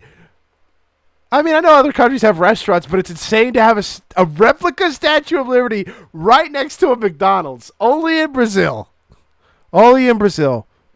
And, okay, 7 kill, okay, women problem.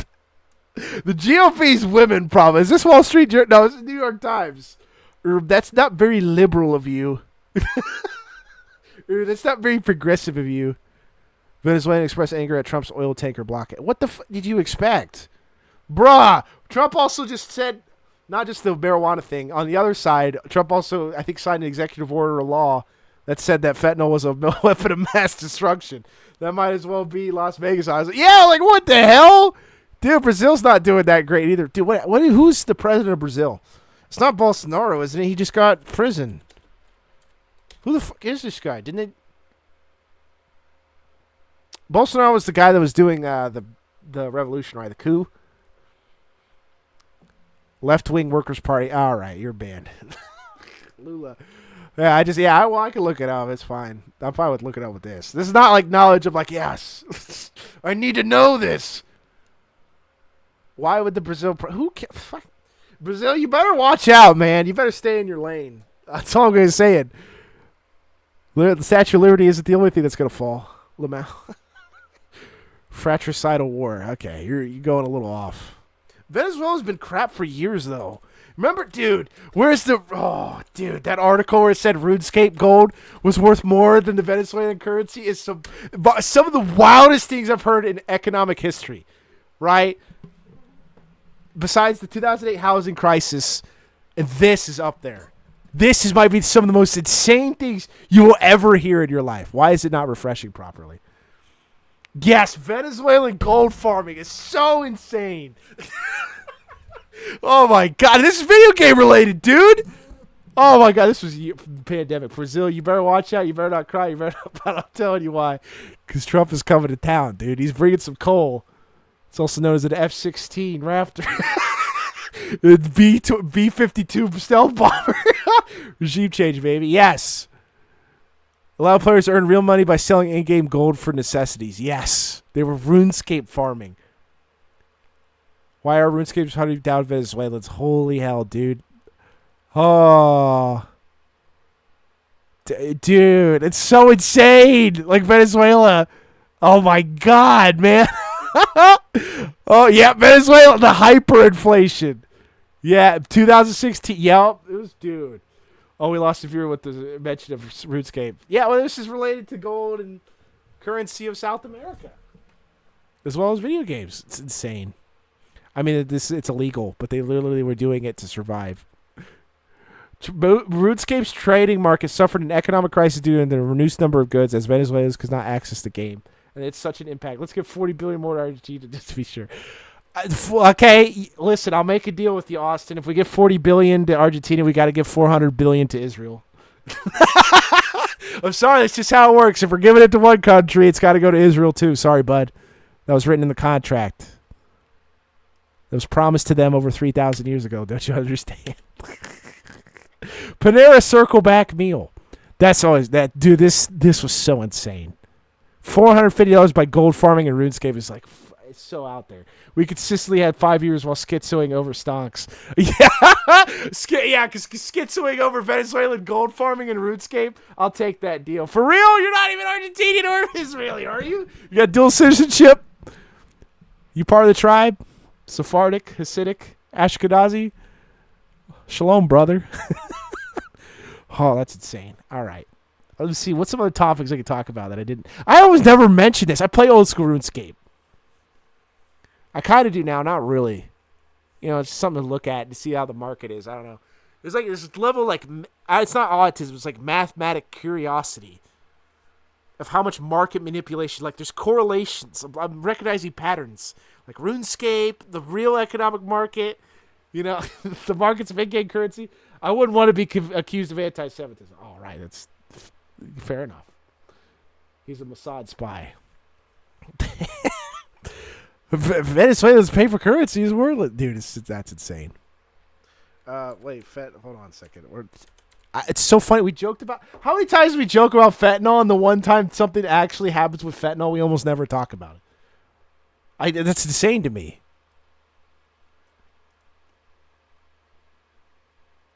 Where's the weapons of mass destruction? WMD. Dude. Yes. Dude. This is our timeline right now. Like, everything's down, but we're making fentanyl a weapon of mass destruction. Dude, what is on the list of weapon of mass destruction? Look, this is straight up the White House website. Crocodile. Dude, is Crocodile up here? Can we see a list of weapons of mass... No, this is just the order he signed. Wait, okay. Dude, the government's going to be like, why are you looking up list of weapons of mass destruction?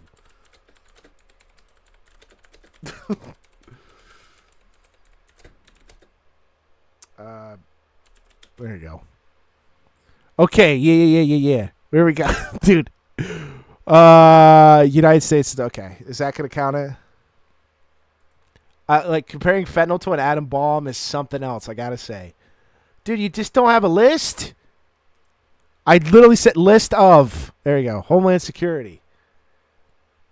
What? Yeah, but you have specific bands, Goofy. You know this. Yeah, you give a general definition. Listen, I'm not using this for nefarious purposes. It's for research and historical posterity. Thank you. That's why I'm looking at this. Your Google search history is already being sent to the FBI. Yeah, despite being on incognito. Yeah.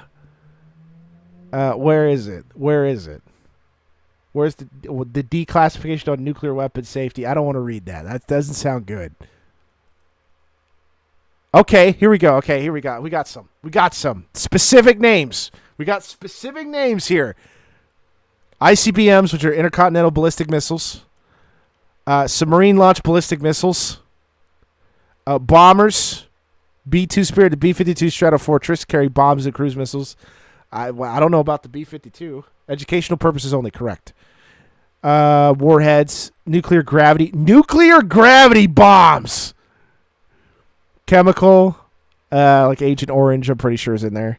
Dirty bombs, atomic bombs somewhere in here.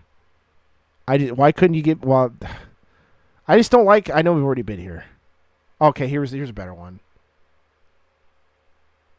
Let's see. Listed 596 warheads.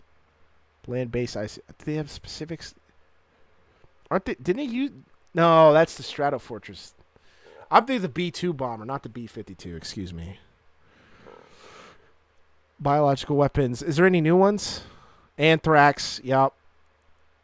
Dude, fentanyl is in the same level as anthrax. That's crazy. Where are the Iraqi nukes? Where are they, Bush? Where are they, Chady? Oh, insane. All right, that's fentanyl is a weapon, dude. In our lifetime, is that the quickest it's ever been, dude? I don't even think cocaine or heroin's considered a weapon of mass destruction. You know? Oh, I got an idea. Hold on. Let me work this out. I'll just type in drugs that are weapons of mass destruction. There we go. Fentanyl's the only one I see. Dude, you telling me crocodile's not in there?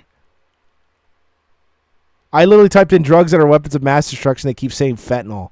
Are you telling me fentanyl is the only drug ever? Because anthrax is not a drug. How is fentanyl the only one considered a weapon of mass destruction when crocodile exists? Dude, it's just a pretext to invade whoever he wants. Yeah. Well, you don't even have to invade people. You just bomb them out of the... It's a bit different than Bush's time, I gotta say. You don't really have to do that anymore. Look at Obama. You just bomb them with drones. You don't really even need to invade. That's the crazy part. You don't even have to go in anymore. We said we have WMDs that invaded that would do the same thing. Well, I'm not saying this isn't or isn't an excuse. I'm just saying, like, it's absurd. Like, I'm just saying, like, the absurdity of comparing, little man and fat boy to fentanyl is a bit of a stretch, I'd say. But I'm not saying there hasn't been. To be fair, this also could be under the guise of there is an opioid problem in the United States.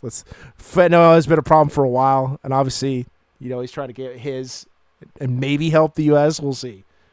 We're going for their minerals, oil, gas, whatever resource they've had for. I mean, their economy's been crap for a long time now, or not a long time, but it has been. It's not like I just showed you an article for 2020. It was talking about that in 2019 as well. Like, pandemic or no pandemic, Venezuela's economy is garbage. Sadly, crocodile isn't technically a drug; it's the cocktail of industrial-grade chemicals. Is that what? Oh, damn it! Maybe the term Yeah, I should say.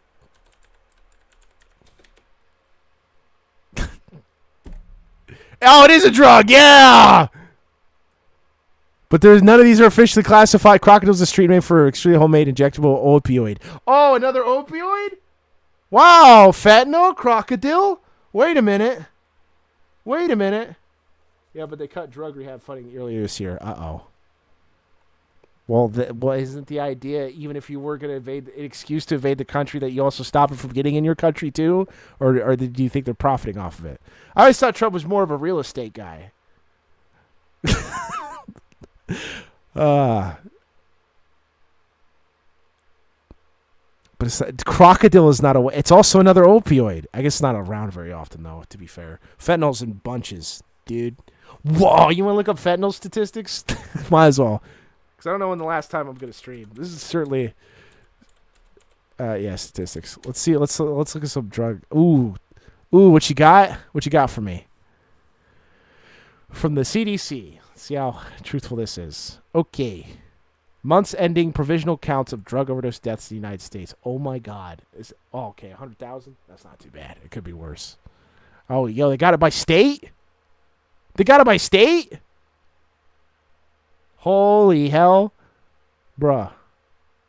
Dude, Arizona, you okay? Those are predicted cases. That's not... Okay, reported. Let's do reported cases, shall we? Yeah, let's flip the script on that one. God.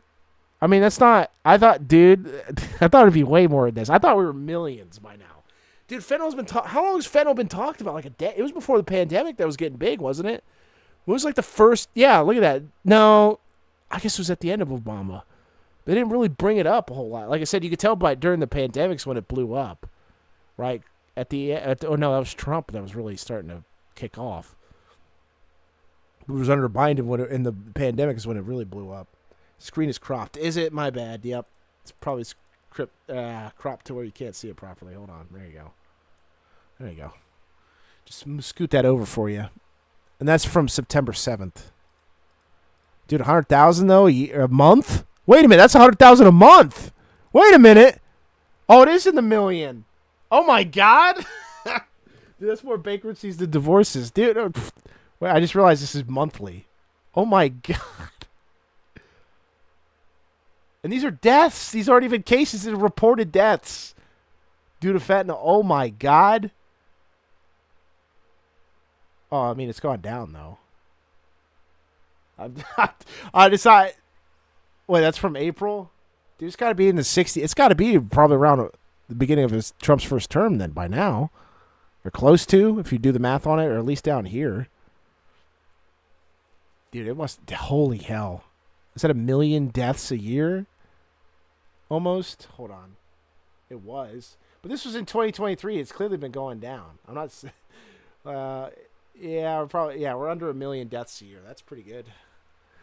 Holy hell. Jesus. Supposedly, based on the CDC's analysis over the past decade. God, that's crazy. Yeah, it says reported cases. Dude, fentanyl, damn. Opioids bad, thank you. What state uses the most? I'm pretty sure it'd be the poor states, right? Wait, what? Alaska. Well, there's not a lot of... per capita, you can't... Alaska doesn't have a whole population. It's not that large. Of course, like, where's California? Yeah, of course, that number's pretty much lower. I think... No, North Carolina barely has it. Wow. That's not a... They're not getting anything in their harbors. Reported confirmed deaths, yeah.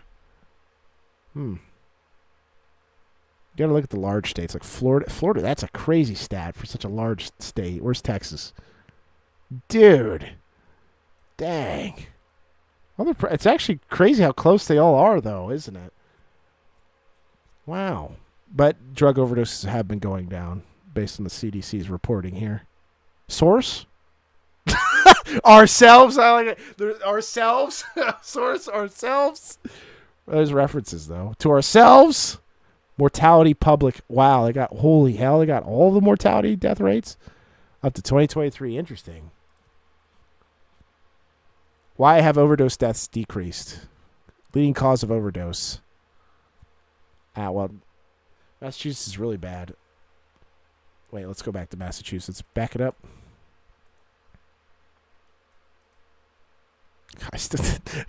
I like how he's like trying to correct me and say it was crocodile instead of crocodile. The Pokemon crocodile.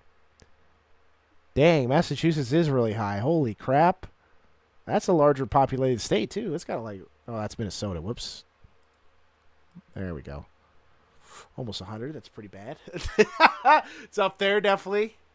My goodness. How long have I been streaming for? 3 hours? Okay. Because fentanyl deal is getting too expensive. They're not... They either got... There's probably multiple things. It costs too much to make. The dealers that are giving it out aren't there anymore. They cracked down on it with ICE. You gotta understand, ICE has also been in there, but it was declining during Biden, so he must have passed something, or something happened. Didn't Trump used to say all the fat came from China, now all comes from Venezuela? Wow, they could be in cahoots. I'm not saying it's true. They could be the runners for him too. You gotta understand, sometimes people use other countries as a shield for that. What was that? Wasn't that in Breaking Bad? They can manufacture in one spot, deal it in another. They make it in Mexico, but they deal it in New Mexico. They deal it in the United States. But yeah, that's where the opioids come from, is China. China's like a main opioid place. I'm not saying that Venezuela didn't catch any crops over there, but I'd like some evidence that there was like unless there was. Hold on, I got you, Austin. I got you. Let's see if there's some evidence. I'll look up opioid fields in Venezuela. How about that? Let's see if we get some results of any kind. There's no known fields or significant cultivation of opium poppies, the source of natural opioids like heroin. Yeah, heroin's up there too, dude. Like, opioids are crazy. Hold on, let me pull this over for you guys. There you go. Yeah, I kind of figured it wasn't just for drugs. Like, it was clearly more than that. Is Venezuela the big cocaine menace? Oh, what? In 2005, Venezuela severed ties with the DEA, accusing its representatives of spying? Well, it's obviously not as much of a crisis as it was before. I'm not saying it's not a problem, but fentanyl seizures were historically high under Biden. Yeah, we saw that. But we also saw that, well, obviously they're higher because they used it more, too. If there's more cases of deaths, that means there's more users. Right? But it also went down later on. Opioids originated during the U.S. invasion of Vietnam. Venezuela's role in drug trade is probably cocaine. Well, I knew cocaine. Obviously, cocaine was the one. You know, but opioids, yeah. Oh, wait, here we go. Most illicit fentanyl in the U.S. is synthesized in clandestine laboratories in Mexico. Dude, we're literally living in... Well, Breaking Bad was crystal meth, but now it's fentanyl. Using precursor chemicals from China and India. See, that's my point. Like I said, it's like you get the stuff in, like Breaking Bad. Like, I'm not saying everything on TV and movies is real. There's some reality to it, though. Get your stuff imported from another country, manufacture it there, then sell it somewhere else. The United States does that with China, Taiwan, Vietnam. Look at your clothing, right? Not all the time is the resources there, is what I'm saying. Sometimes resources are set over there. And opioid production is also big in Afghanistan. Yeah, remember Marvel 2? Marvel 2 has an Afghan. Has a literal opioid field on one of the maps, which is called Afghan, with the broken plane, a little cave that you go into. I'm pretty sure there's an opioid field on there. Literally shows like the little white flower on top of the bulb. Don't ask me why I know that. That's crazy, though. Here we go. Hold on a second. Will they actually show it? I'm pretty sure it's an opium field. Yeah. Here's the modern. They have the modern version of it too. Yes. Oh yeah, baby. I think that's one of the first images I ever saw of opium or opioid plants. Look at this, dude. Look at the. Yep. There you go. Oh, it's a yellow flower now. Wait. Yellow poppy fields. Yeah. There you go. Opium. From the poppy flower. Poppies.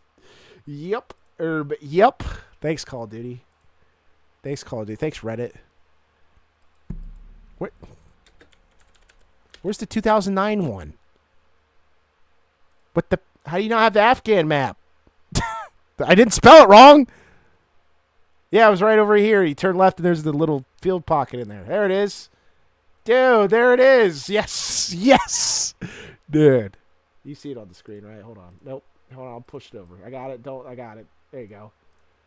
There, the opium fields. 16 years ago. I remember. I was there. That's what makes zero sense. I already read that. That's on Twitch. No one there. CIA training. You bet. I was trained to take opioids. Video games returning me to a drug addict, dude. You better believe it now. But yeah, that's how I knew what a poppy flower was, if I remember correctly. Or I saw it in Health Book. They might have talked about drugs, how they affect the body. Maybe that might have been the first time. But this is like the clear and definitive memory I have of knowing that that's what a poppy field was. For sure. It's like, wait a minute, is that drugs in the field? I didn't really take too much thought of it when I was younger, but I still recognized it. It's like, what? It's like, oh, well, yeah, poppies. All right, Chad, I think I'm going to end the stream now. I think it's a good idea. I think I've talked enough about stuff. I looked at a bunch of stuff. Thank you for the people that have subscribed to my channel recently. Thank you for Roland and Austin for staying with me for this long. And anyone else who's been in the stream watching. AO Drug Talk, bump up the viewership back to 5. All right, I'm ending the stream right now. It's been 3 hours. I don't got really much else to talk about or shoot the crap about. Want everyone take care of yourselves. More videos, retrospective reviews in the future. Have a good one on me, all right? Enjoy life while you still have it. Sayonara.